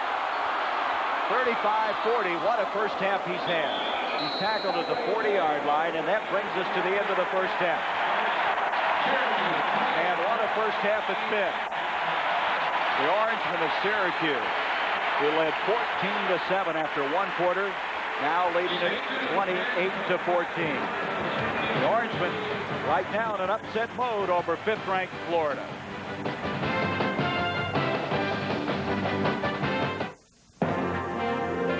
ABC's college football game started in dramatic fashion. Opening kickoff, Kirby Dardard, 90-yard kickoff return. Made it 7-0. Syracuse on David Walker's 10-yard run, up 14-0. Then Florida got on the scoreboard. Trey Everett on a 7-yard touchdown catch from Shane Matthews. That's the way it stood after 1 quarter. Syracuse coming right back. Antonio Johnson, 13-yard touchdown catch, the first of his collegiate career. And then Ishmael. This was a 36-yard grab, made it 28-7, and then with 8 seconds left in the half, Matthews hit Aubrey Hill from 36 yards out, and that's where we are right now. 440 yards of total offense. Paul Pascalona on the right in his first year as head coach of the Orangemen, and Steve Spurrier in his 2nd year as a head man of the Florida Gators. And thus far, John, no one's proved they can stop anybody. Both teams have executed flawlessly on offense with the exception of 1 interception thrown by Shane Matthews. O'Neal kicking off. It's going to be Harrison Houston. He'll take it out of there. Houston runs into a lot of trouble. He probably should have downed it for the touchback. He dropped at the 15-yard line. Matamora was down there first. Let's look now at those 440 yards of total offense.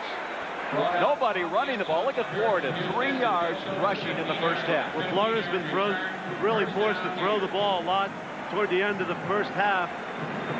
But the total offense is pretty close, Gary, and we're on pace for 400-yard days by both offenses. Ishmael in that first half had 132 yards of total offense. So Matthews in a catch-up mode for the Gators. Complete to McNabb, the fullback, and he's dragged down by JoJo Wooden. So they continue to throw to the backs coming out of the backfield. That's been their best weapon thus far in the game. Let's look now at Florida's leaders. Matthews with the 2 touchdowns, however, 2 interceptions. Rhett, leading rusher. You can see he distributes the ball around. Sullivan, the leading receiver, with 4. Hill with a touchdown catch, as did Trey Everett in the first half. 2nd down, 8 yards to go. Rhett in the backfield. Handoff now to McNabb, the fullback, and he's going little or nowhere. I'm not sure McNabb picked up that audible. I'm not sure he expected the football there. Matthews was making some hand signals, something that we were told that the Florida offense would have to do today because of the crowd noise here. Hawkins, who's played a strong game out of Hyattsville, Maryland, to Matha High School, which is known for its basketball, where Morgan Wilton was the head coach, but he was a parade All-American football player. Third down, 8 yards to go.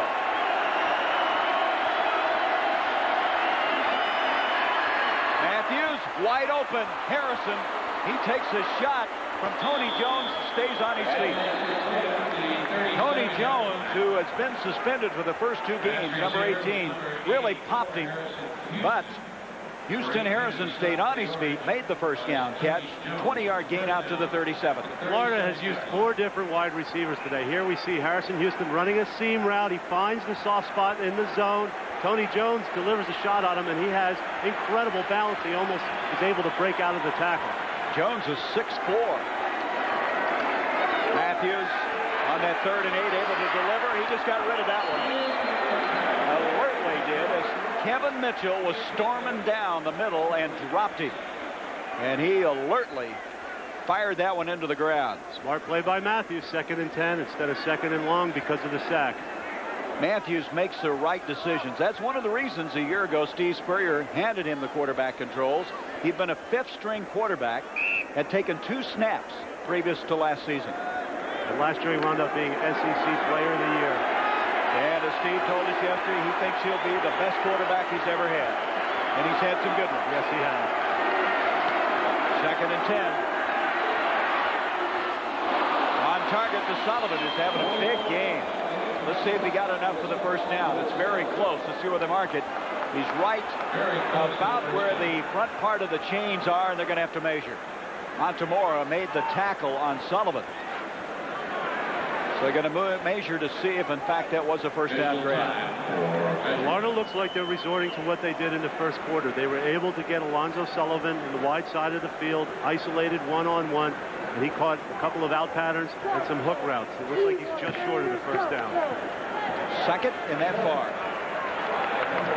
Steve Spurrier, the Heisman Trophy winner in 1966. The Florida Gator returning home to coach his alma mater, and what a job he has done. And he calls all the offensive plays. 10 years in the NFL, 3 years at Duke, Tampa Bay Bandits of the USFL. There's the distribution. 8 to the running backs, and look how they've gone to the wide receivers. As Shane Matthews trying to sneak for the first down. 8 passes caught by running backs, 12 by wide receivers, and 1 ball was thrown to the tight end, and it was intercepted. First down.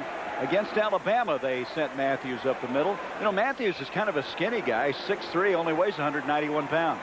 I don't think he's an exceptional athlete, but he reminds me of Bernie Kosar. He makes the right decisions, he makes the correct reads, and he hits the open receivers. That's all you want out of your quarterback in a high-powered passing game like Florida. First down at the 48 of the Gators.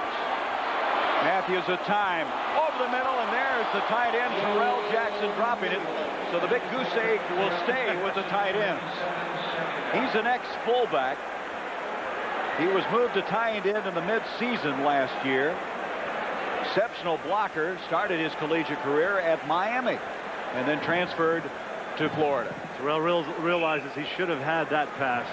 A lot of times fullbacks converted to tight ends make very good players. I think of Todd Christensen, who was a running back, wound up converting the tight end in the pros and went on to have a very good career. Pasqualoni, who was the defensive coordinator before taking over the head job, talking to Wooden on the sideline, up the middle, and it's dropped. Andre Hill had it for a moment, couldn't hang on, and it's third down. Matthews now has thrown the ball 31 times, and we have over 12 minutes left in the third quarter. Well, it's going to be a vastly different game from last week against Alabama. Last week, Florida scored 4 consecutive times in the second half. Today, they're going to have to throw to get back in this ball game. And it looks like Steve Spurrier has abandoned the running game for now. Hill, Willie Jackson split to the near side. Houston Harrison to the top. 3rd and 10.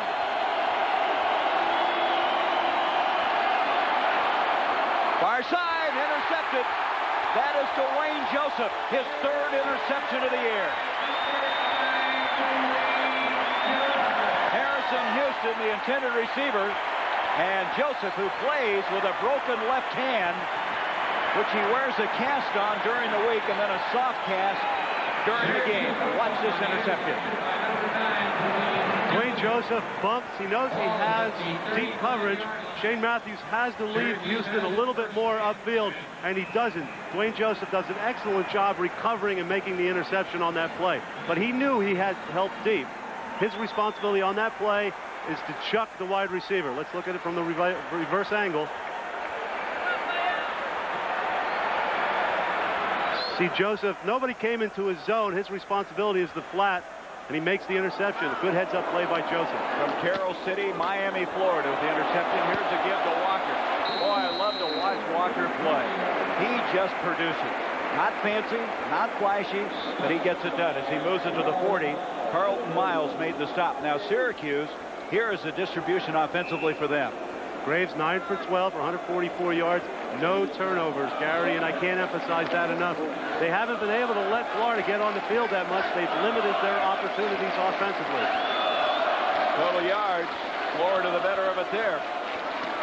Graves to Walker again, who prior to that carry had 5 carries for 46 yards. Stop there. Well, that was a big story coming in, John. The top of the show. Could Syracuse cut the turnovers down? They had 8 turnovers in the first 2 games. Well, we're getting an idea of how good this offense can be under George DeLeon, the offensive coordinator who's in his 5th year. They can eliminate the turnovers as they've done so far today. They can really put points on the board and get yards. Double tight end alignment on a 3rd down and 2. They go to the wishbone. And everybody jumping up on the line now for Florida. 8-man front. Graves pitching back to Richardson. The chase is on. He's got the first down. Diving forward, Jim Falk got over there. I'll tell you, Graves showed some courage. He took a pop when he released that one. He certainly did. And look how risky this option offense can be. That was another high pitch. He barely got it off. Somebody was right in Graves' face. But when it executes, when it works, they're able to convert first down. Another great option play by Syracuse. Remember, Graves had 6 turnovers, 3 interceptions, and 3 fumbles coming in the game, and he's been efficient today. Richardson, with that carry, now has 35 yards for the day. First down at the 46. Ooh, no place to go for Wooten. Well, you know, the key being put the ball away. Keep it secure. We talked to Paul Pasqualoni, first-year coach of Syracuse, about that very fact. We've addressed the ball security issue. You know, for a quarterback here at Syracuse, we're talking about ball security when he's in the pocket. We're talking about ball security when he's running the option and coming down the line of scrimmage with the ball in either hand. And then, obviously, if he turns up and becomes a running back, we're talking about ball security there. And those are 3 separate areas of ball security that our quarterbacks must work at. And Marvin has worked very hard in the past week or so to try to get those things corrected. And obviously that hard work has paid off. Here is Walker, cutting against the grain with a 45, the 40, still on his feet, and eventually knocked out of bounds at the 33 by Myrick Anderson. You know, you look at Walker, he's 5'9", 210, not a blazer, but he just seems to pick up yardage. He does everything the coach wants him to do. We saw him block on the touchdown pass. Now we see him make another great open field cut. Frankly, David Walker surprising me this afternoon. I didn't know he had this kind of breakaway speed. Last year, 730 yards for the year. He had a high of 134 yards against Pittsburgh. That 22-yard run gives him 71 for the day, averaging, as you can see, just over 10 a carry. Ishmael in motion.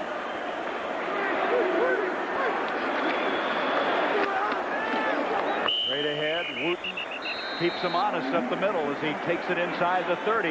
You have to check that fullback out every time on the option. You do, and as we said before, they have to predetermine whether or not the fullback is going to carry the ball. On that play, he did, and I think it was a wise choice because there were plenty of Gator defensemen in the perimeter. Boy, Colorado, after losing to Baylor, came roaring back, didn't they? Second down now, 7. Syracuse with a 28-14 lead. Walker in motion. To Walker. He's tough to hem in. Finally just ran into about 12 bodies in front of him, and that stopped him.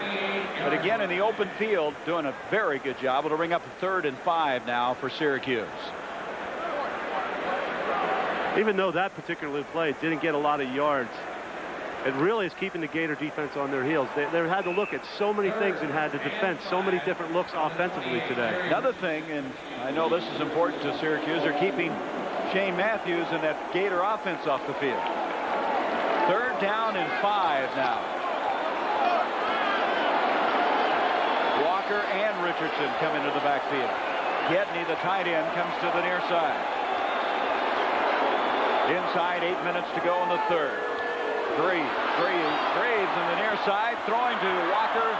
He pulled it down twice. He was having some heat come up the middle from William Gaines.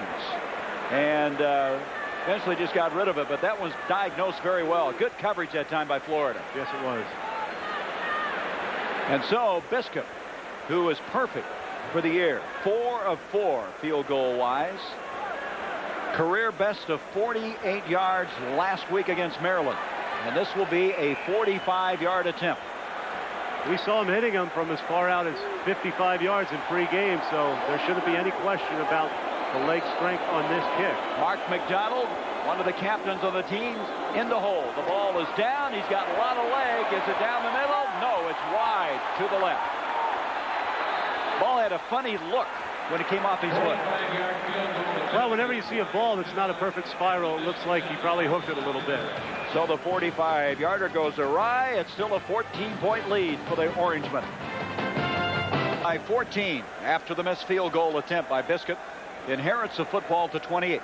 John, you had an interesting point. You thought it was important that Syracuse stopped Florida in their first series, but I think it's equally important that Syracuse need to get something out of that drive. Then you make the team have to score 3 times.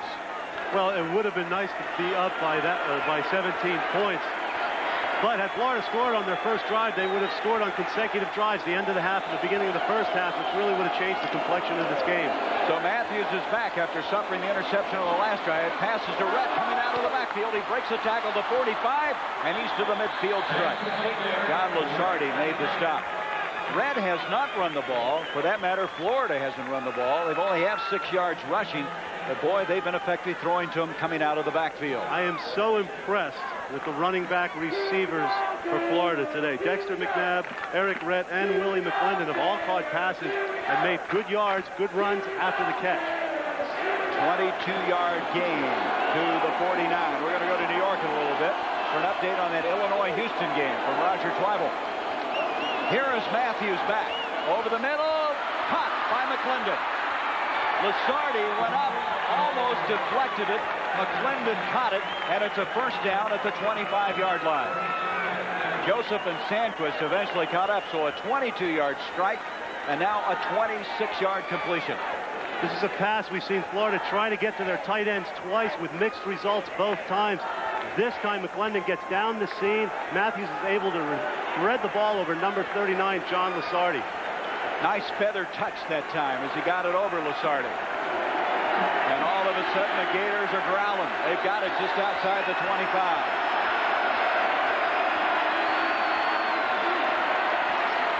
They're going to have an end-around fake. And Matthews got rid of it as George Rooks downs him, and now a flag. And let's see what they're going to call here.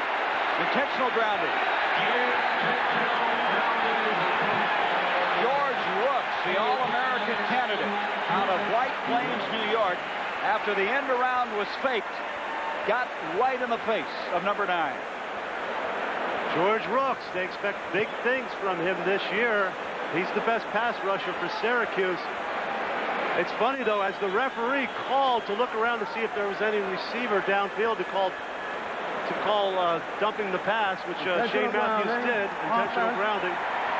Loss of down. George Rooks, I think, also roughs the passer when this play is over. Well, that's the reason I waited to see if there might be another penalty flag.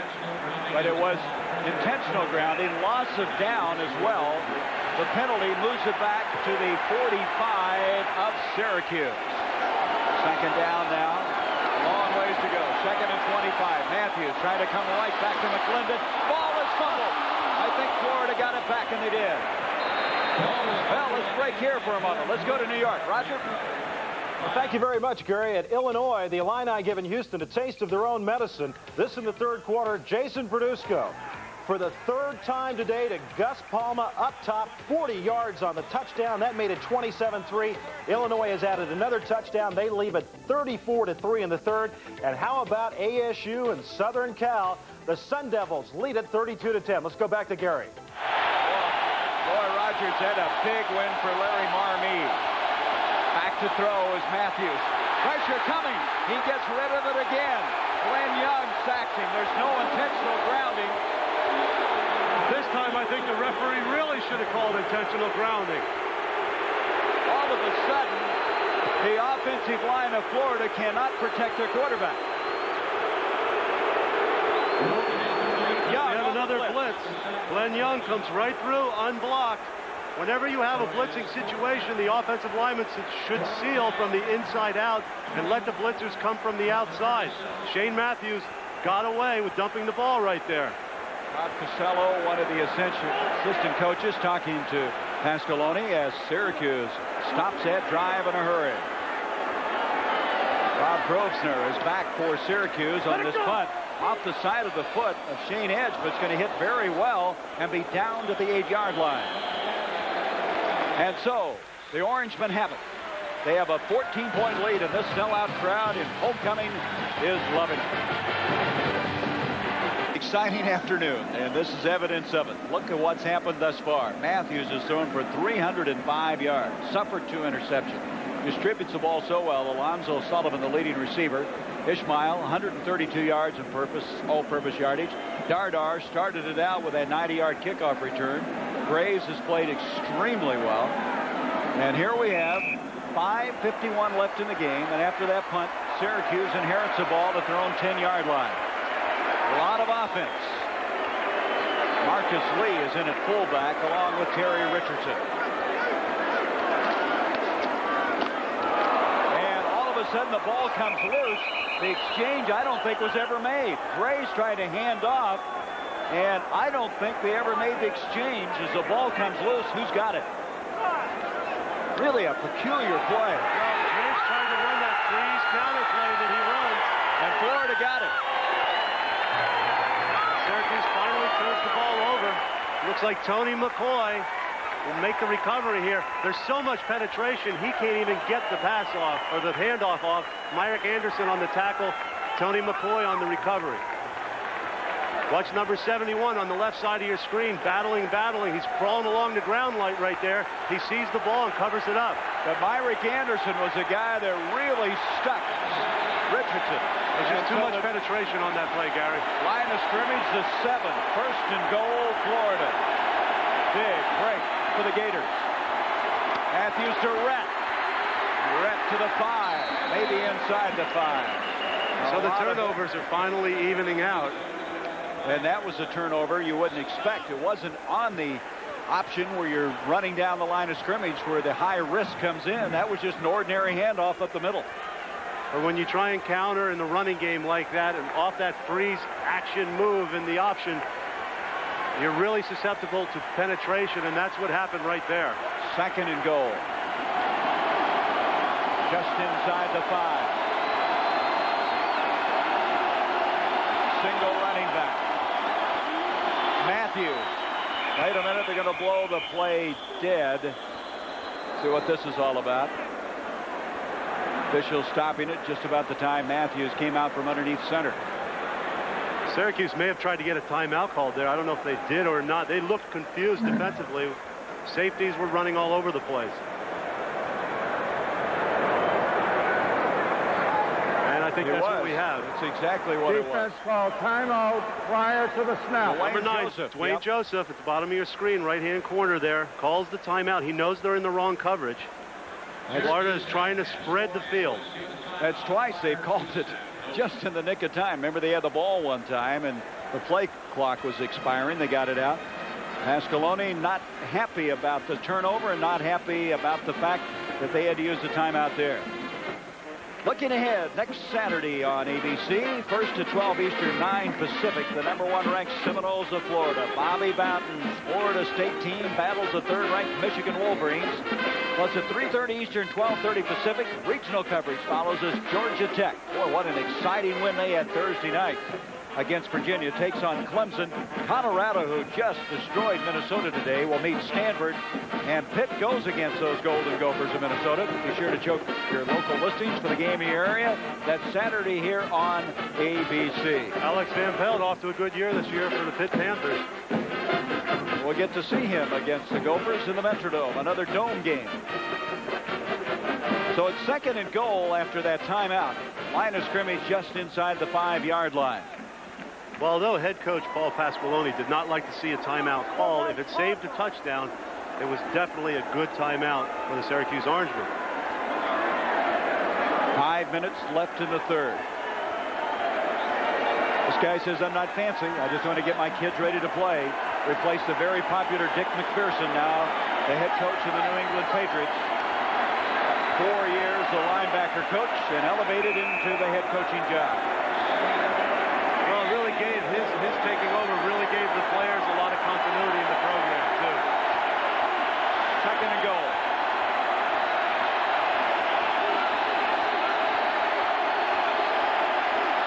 Matthews. Touchdown catch, Willie Jackson. That is his 4th touchdown catch of his career. On only 5 passes. That's amazing. Willie Jackson. Productivity there. Willie Jackson runs a simple slant in. He has man coverage. Watch where Shane Matthews delivers this pass. And a terrific catch by Willie Jackson. Greg Walker on the coverage, and it wasn't bad coverage. 28-20 the count. Point after by Krzyzewski, and it's now 28-21. So the turnover. Florida capitalizes in a hurry, and they're down by 7. Jackie Sherrill gave the Vols a battle. Indiana and Bloomington defeating the Wildcats of Bill Curry. Later, Georgia, Alabama. Last year, Georgia won that ball game. The field goal with seconds left. Later, Auburn, Texas, Vanderbilt, LSU, Ohio against the Ole Miss Rebels. Matthews directing the team on that short drive, a 4-yard touchdown pass to Willie Jackson. Ryan Ruland to kick off. Ishmael along with Terry Richardson. Ishmael will go back and not bring it out. So from the 20-yard line, Syracuse now with their lead cut to 7. We'll start from the 20. Graves thus far, 10 of 13, 126 yards, 2 touchdowns. See, that last drive didn't take very long after the fumble recovery by Tony McCoy. And Gary, to reduce the game to its simplest terms right now, Syracuse is +1 in the turnovers, and they're up by a touchdown. We saw how devastating turnovers can be for the Syracuse offense. Ishmael will come split to the near side. Shelby Hill to the far.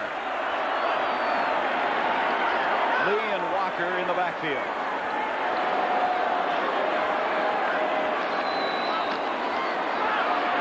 Ishmael, he caught it on the rebound, didn't he?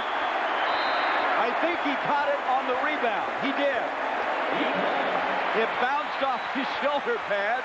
He fell to the ground, and there the ball was. When you start to have confidence in your abilities, you can make great plays.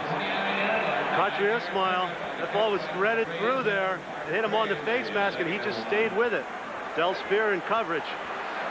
Wow. He finally wraps it up there. That is concentration, huh, John? Yes, it is. Gain of 9 on the play. Going for the first down is Marcus Lee. He's still on his feet. First down.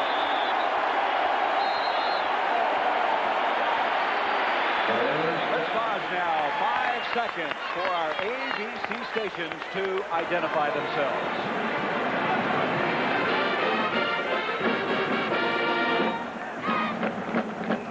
So we're back at the Carrier Dome. It's been an exciting game thus far with 4:10 left in the third quarter. Syracuse 28, Florida 21. I'm Gary Bender along with John Spagnola. A first down for the Orangemen. after Lee carried right up the middle that last time, moving the ball to the 37.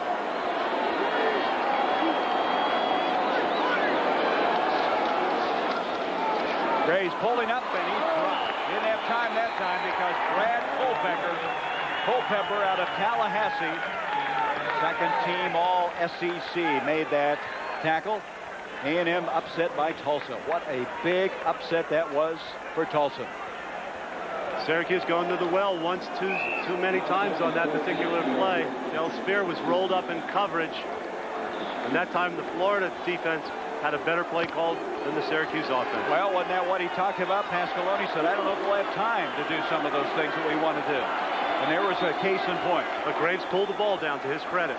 Second down, 13. Both Richardson and Walker in the backfield. Graves stepping up. Ishmael. Nice catch. First down. I tell you, this guy has come miles in his receiving. Ishmael, the Rockets' younger brother, and you're going to hear a lot about the missile, the way this guy's playing. Dale Spear over there to make the stop. And it looks like man down on the field. That's a 20-yard gain. Ishmael avoids the defender and breaks it outside. Marvin Graves stepped up in the pocket. He had some pressure, and the pass is complete to Ishmael. Ishmael getting a helmet in the back, slowly. and he may be hurt. He's up now, and now Doug Womack is coming to quarterback, their option specialist. 20-yard gain. Ishmael seems to be all right. Here goes Womack. Look at his quickness. 45, 40, and almost a dot. He has the first down. Oh, as he breathes like it. And they really like to sneak Womack in the game. There was confusion on the sidelines when Ishmael was hurt. They were able to sneak Womack in there, and I don't think the Florida defense saw him there at quarterback. Before they knew it, they had an option being run at them. Just short of the first down, 9.5 yards. Marvin Graves comes back in. What an interesting substitution. Womack comes in, and he just picks up the tempo. Well, there's definitely a tendency when he's in the game, it's going to be an option. This time, straight ahead is Marcus Lee, and a big fullback, ex-tailback, moves the ball to the 22. Larry Kennedy made the stop. And Marcus Lee, they moved him to fullback. They want to use him more because of his speed. And the sophomore out of Springfield, Massachusetts, has carried the ball effectively on 2 occasions. I was reluctant to think. I really didn't think that Syracuse could run the ball this well against that 8-man front of the Gators. The inside linemen, Jerry Sharp, John Regan, and Terrence Wisdom are doing an outstanding job. 15-yard gain. Hand off again to Lee. Lee this time able to negotiate the 20-yard line. Well, this drive started from the 20, and obviously after comping up the ball deep in your own territory, giving up a touchdown, it's important to get some continuity going on offense, and they've done that. Ishmael and Womack are back in the game. Yep, here comes Womack. Graves comes off. Second down, 7 for the Orangemen. So Ishmael will go split to the far side of the field. I wonder if they're going to try something off the option here. Womack gives off to Lee, and Lee is really giving him a lift on this drive. Stumbles inside the 15-yard line. Tim Paulk made the stop on the play. Offensive coordinator George DeLeon told us that he wanted to get Marcus Lee into the game. He thought he was a little better runner than Al Wooten, who's a very physical blocker. Now, Womack started off the field. He comes back on. He's at quarterback. Ishmael and Hill come out on a 3rd and 3. They have a double tight end alignment. The wishbone.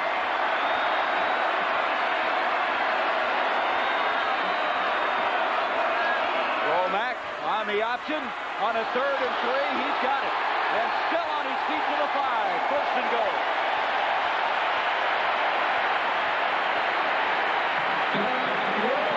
Harvey Thomas eventually got him. And you can see how speed can make so much difference on the option. Womack comes down the line on the option. Terry Richardson becomes the lead blocker. I think this is a predetermined run play. There's absolutely, Womack absolutely had no intention of pitching there. He wanted to run the ball, and what speed he has. And I know he wasn't going to pass. He's never thrown a pass. 10-yard gain, first and goal at the 5. The wishbone again, and time has expired at the end of the 3rd quarter. 28-21, Syracuse in the lead. We'll return with more action between Florida and Syracuse after this message and a word from our ABC station. left to go. The start of the fourth quarter. As we come back, Syracuse has a 1st and goal at the 5. Ismail, what a great game he has had. Right now, he's on the sideline as Womack remains at quarterback. He's carried the ball 4 times for 28 yards. He goes to the bone.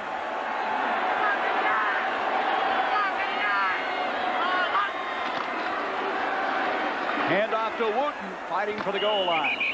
And the 237-pound sophomore from Niagara Falls runs into a lot of congestion on that play. It'll bring up 2nd down. An important defensive series for Florida. If they can keep Syracuse out of the end zone, they still have a good chance of coming back and winning this football game. Rob Casolo, you see him. He was wig-wagging the play in. He's the tight ends, tackles, special teams coach. He brings it from the press box down to Kevin Rogers, the quarterback coach, and comes to him. Look at this drive. 2nd and goal.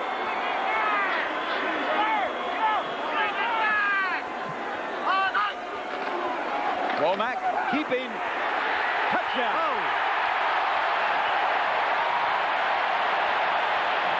Looks like Edwin Moses on that one as he goes in. Terry Richardson again on that lead quarterback option that we see for another good block.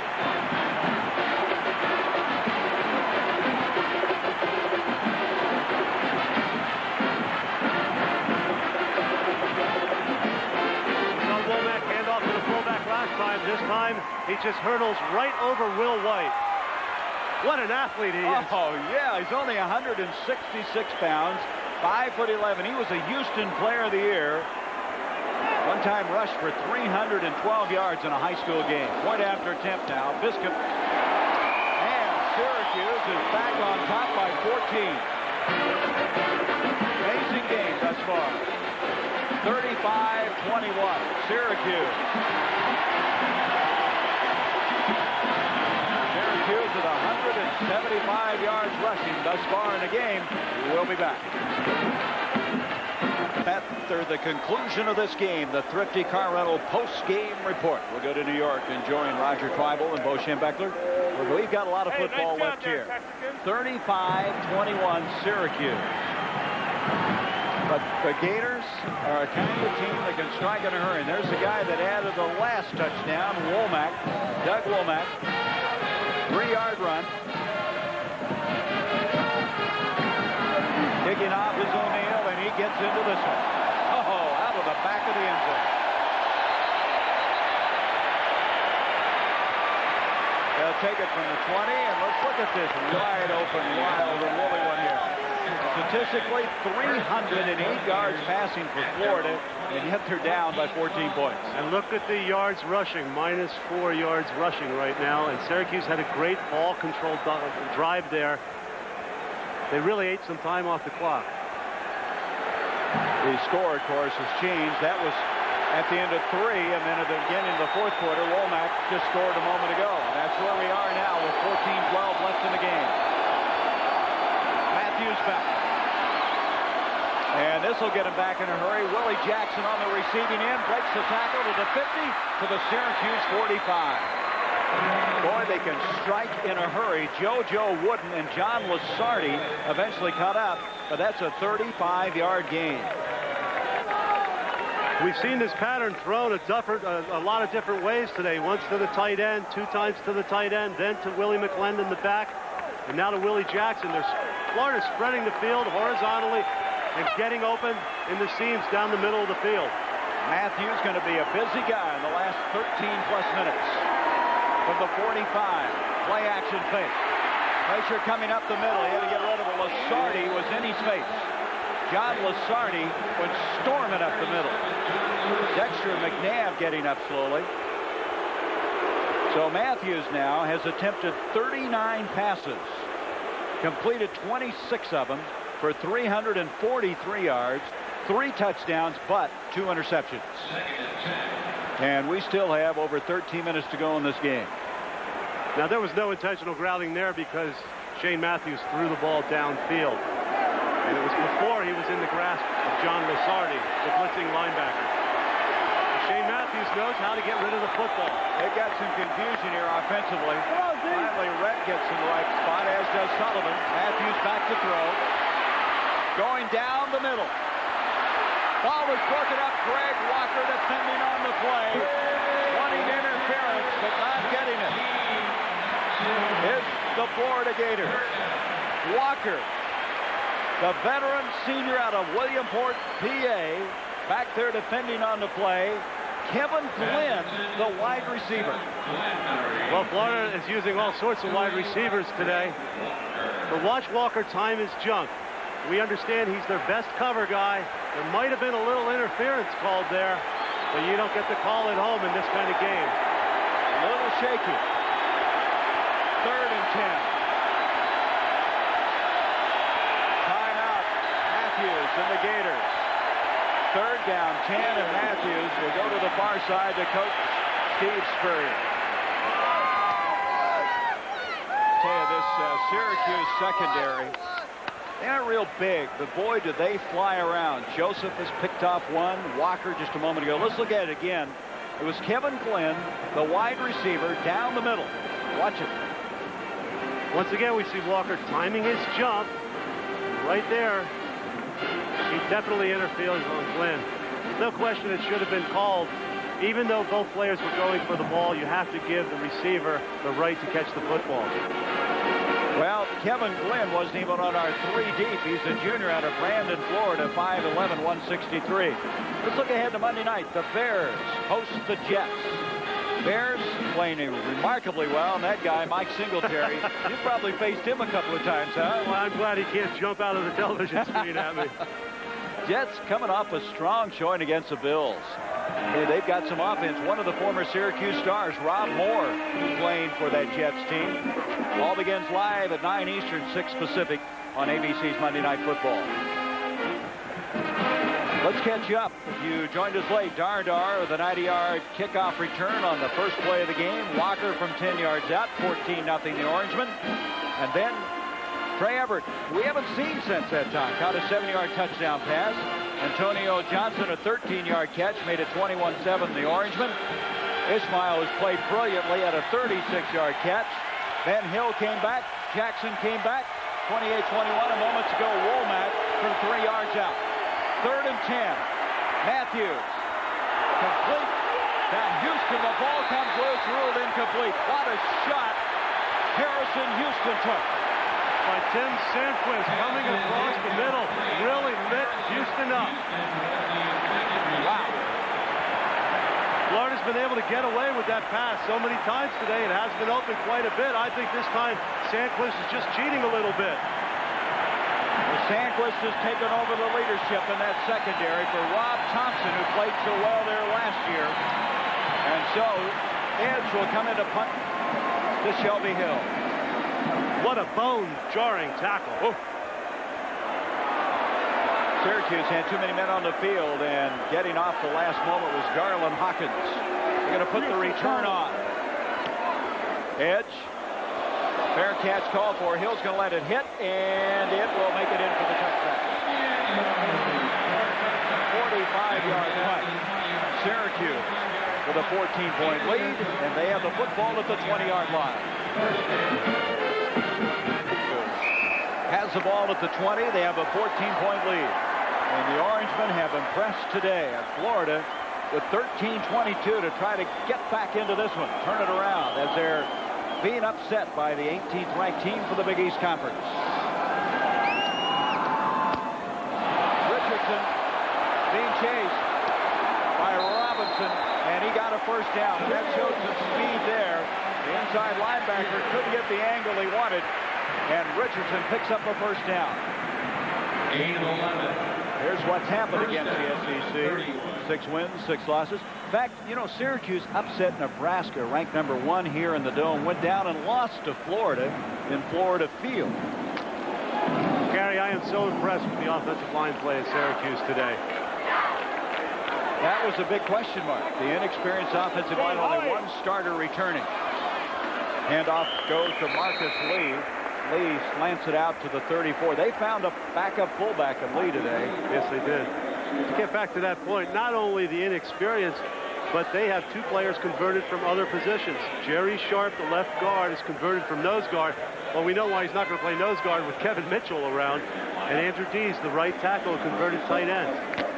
You're not supposed to be able to run the ball on Florida's defense. And they have the designated quarterback, option quarterback, and Womack, along with this guy, Graves. That's a great situation to have. 2nd and 7. Graves pulls up. Gedney. He made the catch, and that'll be a first down. That's a tough catch. Will White defending on the play. A difficult catch for a lanky guy like Gedney. He's 6'5", but he goes down, he catches the ball. We haven't heard from him much today. Graves comes out. You know what that means? Womack is in. If I was Steve Spurrier, I'd be very much aware of number 10 in the lineup. And that's been a problem. They sneak him in from time to time. And Syracuse really wants to go to work on the clock right now. First down, 11:56 left in the game. Gedney split to the near side. Here's Womack on the option. He's got Nielsen blocking ahead of him. And he gets to the 45, and it'll be shoved backwards. That's a gain of 4. Ephesians Bartley was over there first to make the stop. What he does to you is he gets the corner so quick, your pursuit just can't catch up with him sometimes. He really does. When the team runs an option, everybody on defense is assigned a responsibility. The person who's assigned to Womack on any given play may not just have the foot speed to stay up with him. 2nd and 6. Syracuse ranked 18th coming in here after wins over Vanderbilt and Maryland. Taking on the Gators today. Hand off to Lee. Nice spin move, and he's very close to a first down. Well, I can see why they like Marcus Lee running the football. P. Bartley again made the stop along with Will White. It is a first down. Very similar drive to the last one we saw by Syracuse. Eating up the clock, using the option, throwing effectively downfield. Graves comes back in, and look at the rushing yardage. 203 yards. Florida, a -4. I don't know which number I'm more shocked about. I think the -4. I think so too then. First down at the 48. Richardson. Good footwork as he takes it to the 45. Carlton Miles makes the stop there. The Syracuse team plays in the Dome next week. They go to the Superdome where they meet Tulane. They have to play Florida State at Florida State October 5th. The next game for this Florida team is against Mississippi State. They play that in Orlando. Of course, Mississippi State's been one of the surprises, losing today to Tennessee, but they gave them a real scare. Richardson has 50 yards on 9 carries. 2nd down, 7. Richardson again. Another first down, and right now, they're just taking it right to the Gators. Miles and Kennedy on the stop. There's our offensive line. John Regan, the center. The right guard, Terrence Wisdom. They double on Culpepper. It's a lead play. Wooten comes through. Good lead block. A lot of room for Richardson to make a decision. He's got a nice hole to get through for a positive gain and a first down. So that inexperienced offensive line of Syracuse evidently has grown up. They're really coming together today. First down at the 37 of the Gators. Here's a blitz. Richardson breaks the initial tackle and gets back to about the line of scrimmage. Tonight at 8 Eastern, looking ahead, ABC's college football will continue with more regional action. Some of you will see BYU. They lost 4 in a row now after losing 2 at the end of last season. They'll take on Penn State. Do you think they might be angry after that loss to USC? I think so. Both teams are coming off losses, and Ty Detmer is not putting up the numbers he has in years past. Georgia against the Tide, and then Washington, Nebraska. What a game that should be. Boy, it's tough to win in Lincoln, but if anybody could do it, it'd be the Huskies. Doug Womack comes back in at quarterback. 2nd down, 11. Changing the play. Gives off to Richardson up the middle. 25 to the 24.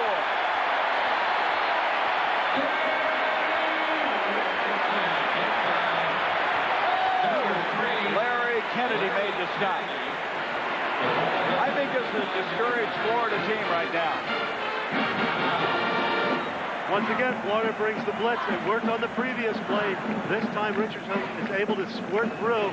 And when there's a blitz, he's all the way to the secondary before somebody can make a tackle. Big hole up the middle that time. 13-yard gain.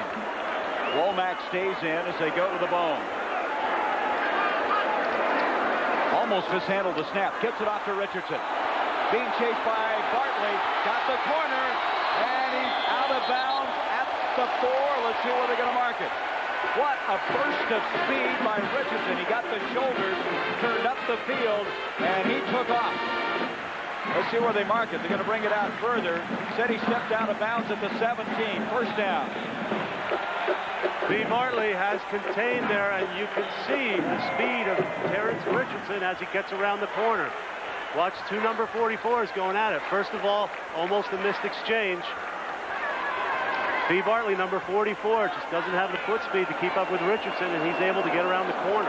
See why they gave him number 44, don't you? I love the way Pasqualoni is alternating his backs. Yep. Here's Walker, speaking of alternating. Now they give it to the other tailback, and Walker straight ahead. They have really a kind of an inside guy in Walker and an outside guy in Richardson. Two entirely different kinds of runners, but both effective in their own way. Gain of 5, second and 5. Both coaches have the luxury of being able to alternate their backs today. Culpepper on the stop along with Robinson. Lee along with Walker to backfield. Second and 5. Womack giving up. And straight ahead is Lee, close to the 5-yard line. The last time Womack did this, Gary, he faked inside and then he scored on a touchdown. Once again, they could be setting up the same sort of play to the near side of the field.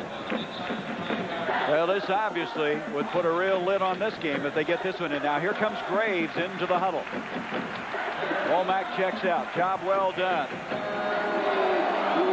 7:04 left in the game. Syracuse wants timeout. They're not getting the attention of the team, though. Now they see him, and Graves will call a timeout. They may have rethought what they wanted to do there, Gary. They may want to pass the ball. Maybe they'll go back to the run. So the Orangemen have one timeout remaining. We'll be back. 6:54 to go. Syracuse leading 35-21. East Conference, Syracuse leading here. Clemson defeated Temple. Rutgers earlier over Northwestern. Later, West Virginia and Maryland. They'll crown a champ this year in the Big East, despite the disparity of the number of conference games played, as a conference championship will be determined by the highest-ranked team in the coaches' poll at the end of the year. And I would think that Syracuse's ranking will increase as they have another long drive. Earlier, they had an 11-play drive in 80 yards. This one, 12 in 76.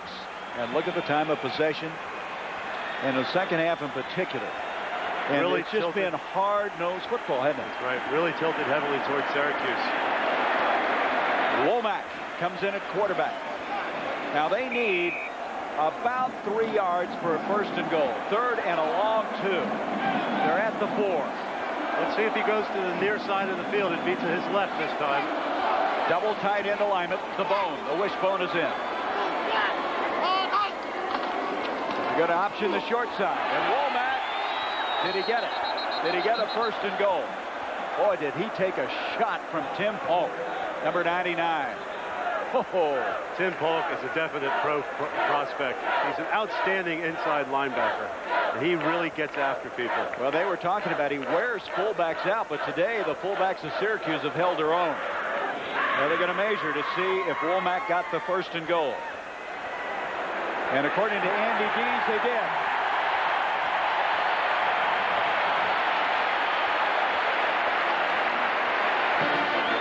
Well, Syracuse adds 7 more points here. It's going to be next to impossible for Florida to come back. Well, you could sing that old song, Turn Out the Lights. Do you know how to do that one? Give me a couple more games, Gary.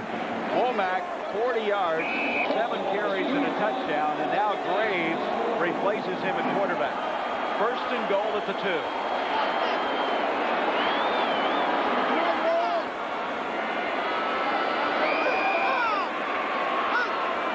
Movement. Cappuccioni, the left tackle.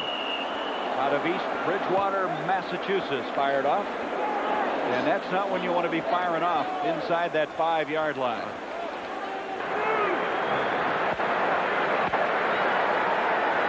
Dead ball foul.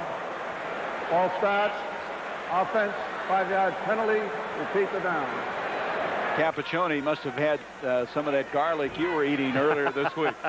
Boy, I tell you what, you really have a good taste for food. Look at Doug Womack. That's what happens when you carry the ball and don't pitch it and don't throw it. You wind up with blood all over your arm.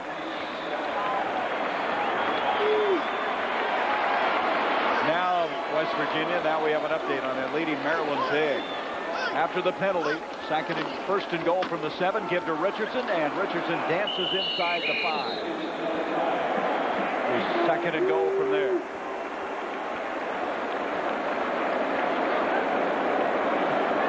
So, time ticking away, 6:30 to go.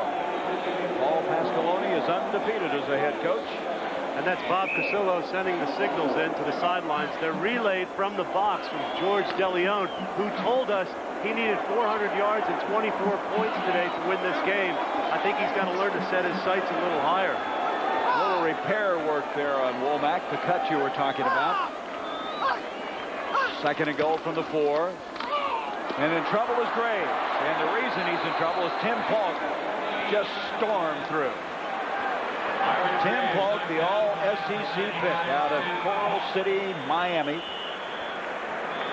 Polk lines up on the outside. He's usually on the inside. John Nielsen, the guard, has the pull to try and get to him, but he just can't get there in time, and Polk makes the tackle. He's a big-time player. And he must be frustrated with the way this game has gone today. Cappuccini is down, the senior tackle, loss of 10 on the play.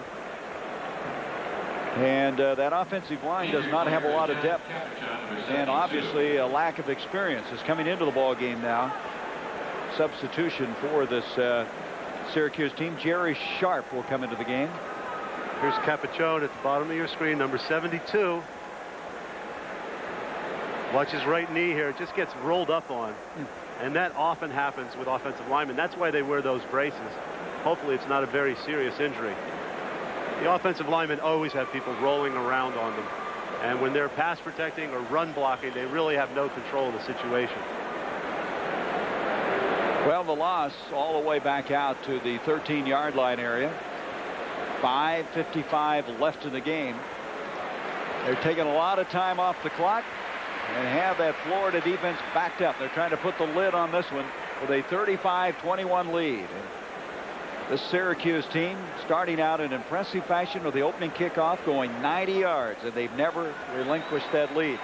Speaking of knee injuries, there is Dan Conley, outstanding inside linebacker who got hurt last week against Maryland. I believe his teammates wanted to dedicate this game to him today. He has the same knee injury that Glenn Young had, the inside linebacker for Syracuse, as Cappuccini limps off the field. We hope he's okay. Conley, a real leader in that defense. They used to line him up outside on a pass rush.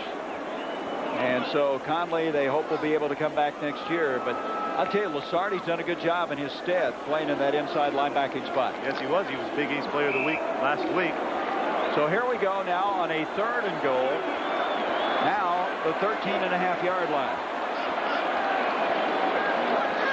3 wideouts. And a change of cadence by Graves, and he has Florida moving. Culpepper was one of those. Good use of the cadence. Still keeps Syracuse in the third down situation. Dead ball foul. Offside. Defense. 3rd down. 5 yards. Got to be frustrating for Spurrier not to get his offense on the field. He must feel like this drive has gone forever. Yes, it has. It's been like the Twilight Zone. But Syracuse has to get some points out of this if they want to get up by more than 2 touchdowns. 16 plays on this drive following that 11-play drive earlier. So now it's 3rd and goal from the 8-yard line. Quarterback draw, and Graves maybe got a yard. Good reaction by Polk. Right now, Tim Polk's kind of taken over the game. Yes, he has. We saw him make a sack earlier on the outside. This time he lines up in his normal position as an inside linebacker, and he wasn't fooled one bit by the quarterback draw. So they'll settle for the field goal. This will be a 25-yard attempt by Biscuit. There's Polk on the right side of your screen. Nobody blocks him. The design of the play is just to get him to drop into his pass zone, but he reads the quarterback draw for the tackle. Biscuit missed one from 45 yards earlier, his first miss of the year. This will be for 25. McDonald to hold, and this kick is up. It's good, and that's a big field goal. They have to score 3 times now, Florida does, as they now trail 38-21.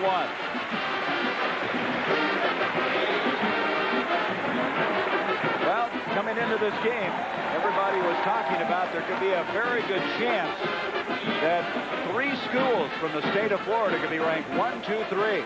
Florida State, Miami, and Florida. Of course, that's going to change now with this upset here. And Syracuse ranked 18th. They should really move up in the rankings. Syracuse will now challenge Miami at the Big East as the king of the hill.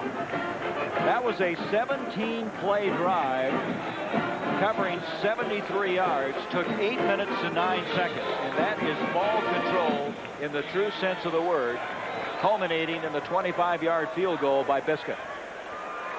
Absolutely what Pasqualoni had ordered. He could have asked for a better situation. Well, that Big East football conference we're talking about, how they'll determine the champion and so forth. In 1993, they'll play a full 7-game conference schedule. Miami, Syracuse, Pittsburgh, Rutgers, Temple. This year, the conference winner will be decided by the AP ranking at the end of the year. Is it the AP ranking or the... No, it's a coaches poll. It'll be in the USA Today, CNN. That's right. The old UPI ranking. Houston and Duncan back to receive the kickoff from O'Neal, but there'll be no return. O'Neal has kicked off a total of 4 times, and only 1 has been returned today. So that's only 2 returned the entire season. That saves your special teams. Oh, look at this. Red Sox a half game behind Toronto now. 12-1 over the Yankees. Oakland has something to say about who pulls out that pennant chase as they defeat Toronto 4-0. Matthews comes out throwing. Harrison Houston tackled instantaneously that time by Tony Jones. I'm surprised. I thought Syracuse would be laying back in the zone. Instead, they brought Montemore on a blitz. They want to get Matthews, it looks like, to throw the ball a little sooner than he wants and just dump it off for short yardage. It's the most points Florida has given up since last year against Tennessee on October 13th when they gave up 45, and here are flags everywhere. It was a 2nd and 7 before the snap. Dead ball foul. All set. Offense. 5-yard penalty. 2nd down. When you get into a 2-minute drill, Gary, usually you just go on the first sound or the second sound. But with this noise level, once again, sometimes it's hard to hear that. Sometimes you think you hear a snap count and you really don't. Solid 2nd and 12 after the 5-yard penalty. Matthews flushed out, and he's going to be thrown for a loss. Lusardi was in that pile, got a piece of him. And Pat O'Rourke also in on the play, and a loss back to the 5-yard line. Again, they have put pressure on all day long on Matthews. Pat O'Rourke hasn't played much today. Kevin Coyle, the defensive coordinator for Syracuse, probably wants to keep his linemen fresh now. Keep some rested bodies in there, guys that can get after the quarterback. And O'Rourke gets the penetration to trip up Matthews. 3rd down, 25.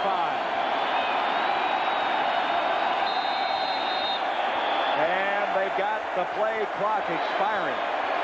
So that'll be half the distance.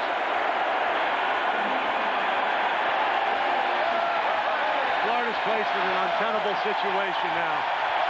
They have to throw the ball. The pressure's on. The crowd is... Listen to this crowd. Just deafening right now.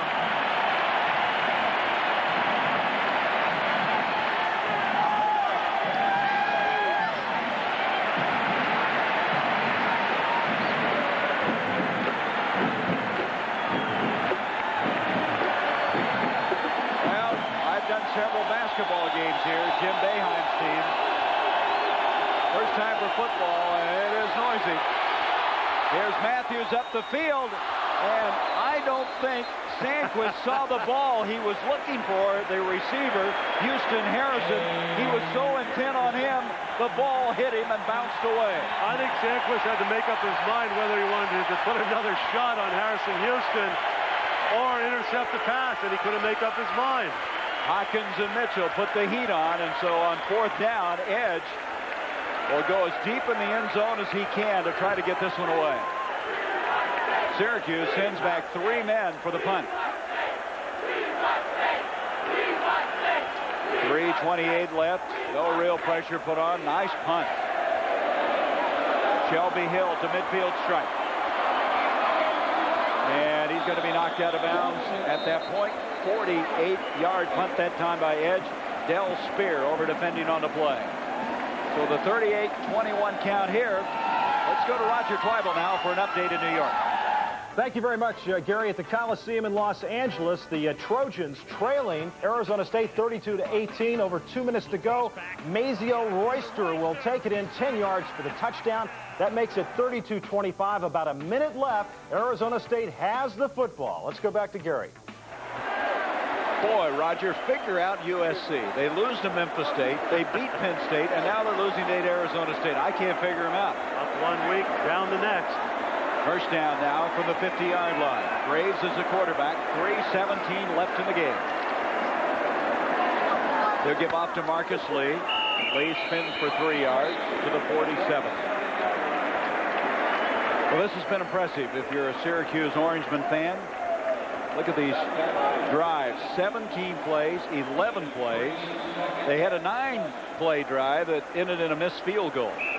Other than the one fumble, they have played near perfection in a lot of ways. They've done so many things very well in the second half. They really had. They knew that they had to come in here and ball control as much as they could and not turn the ball over, and they followed that formula, and here they are going to win this football game 38-21.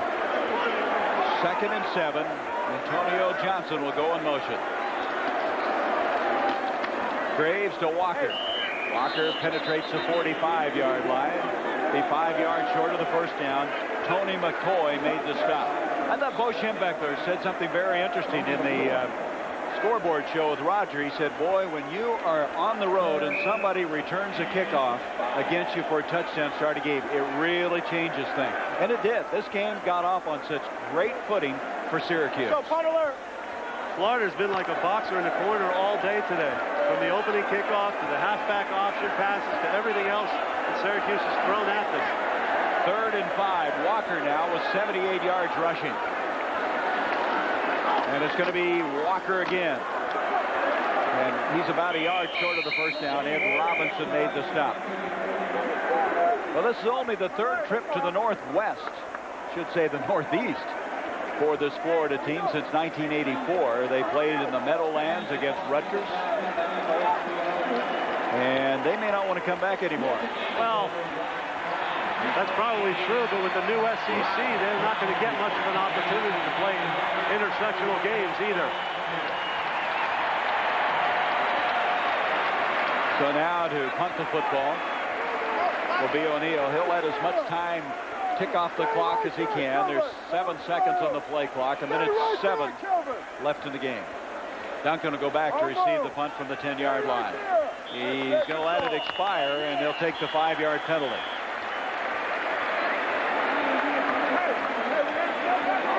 O'Neal has been a story in himself, kicking off today.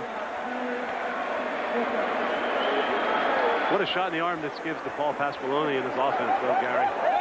He took over for Dick McPherson last year. He didn't lose a single recruit who had verbally committed to Dick McPherson when he took the job with the Patriots. And here he is today in a shocker.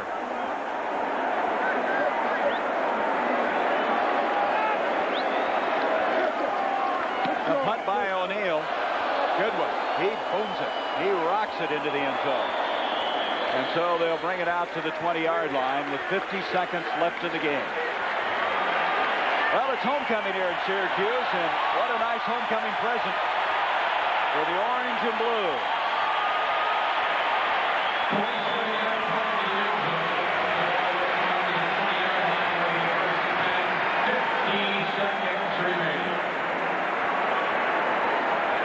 the 20-yard line, Florida with the last gasp here.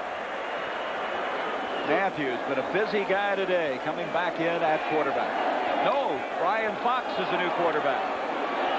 Fox, a Purdue transfer, the junior out of Orlando, comes in and takes the snap. And they wedge it forward. And this game is winding down. These offensive linemen are happy, aren't they?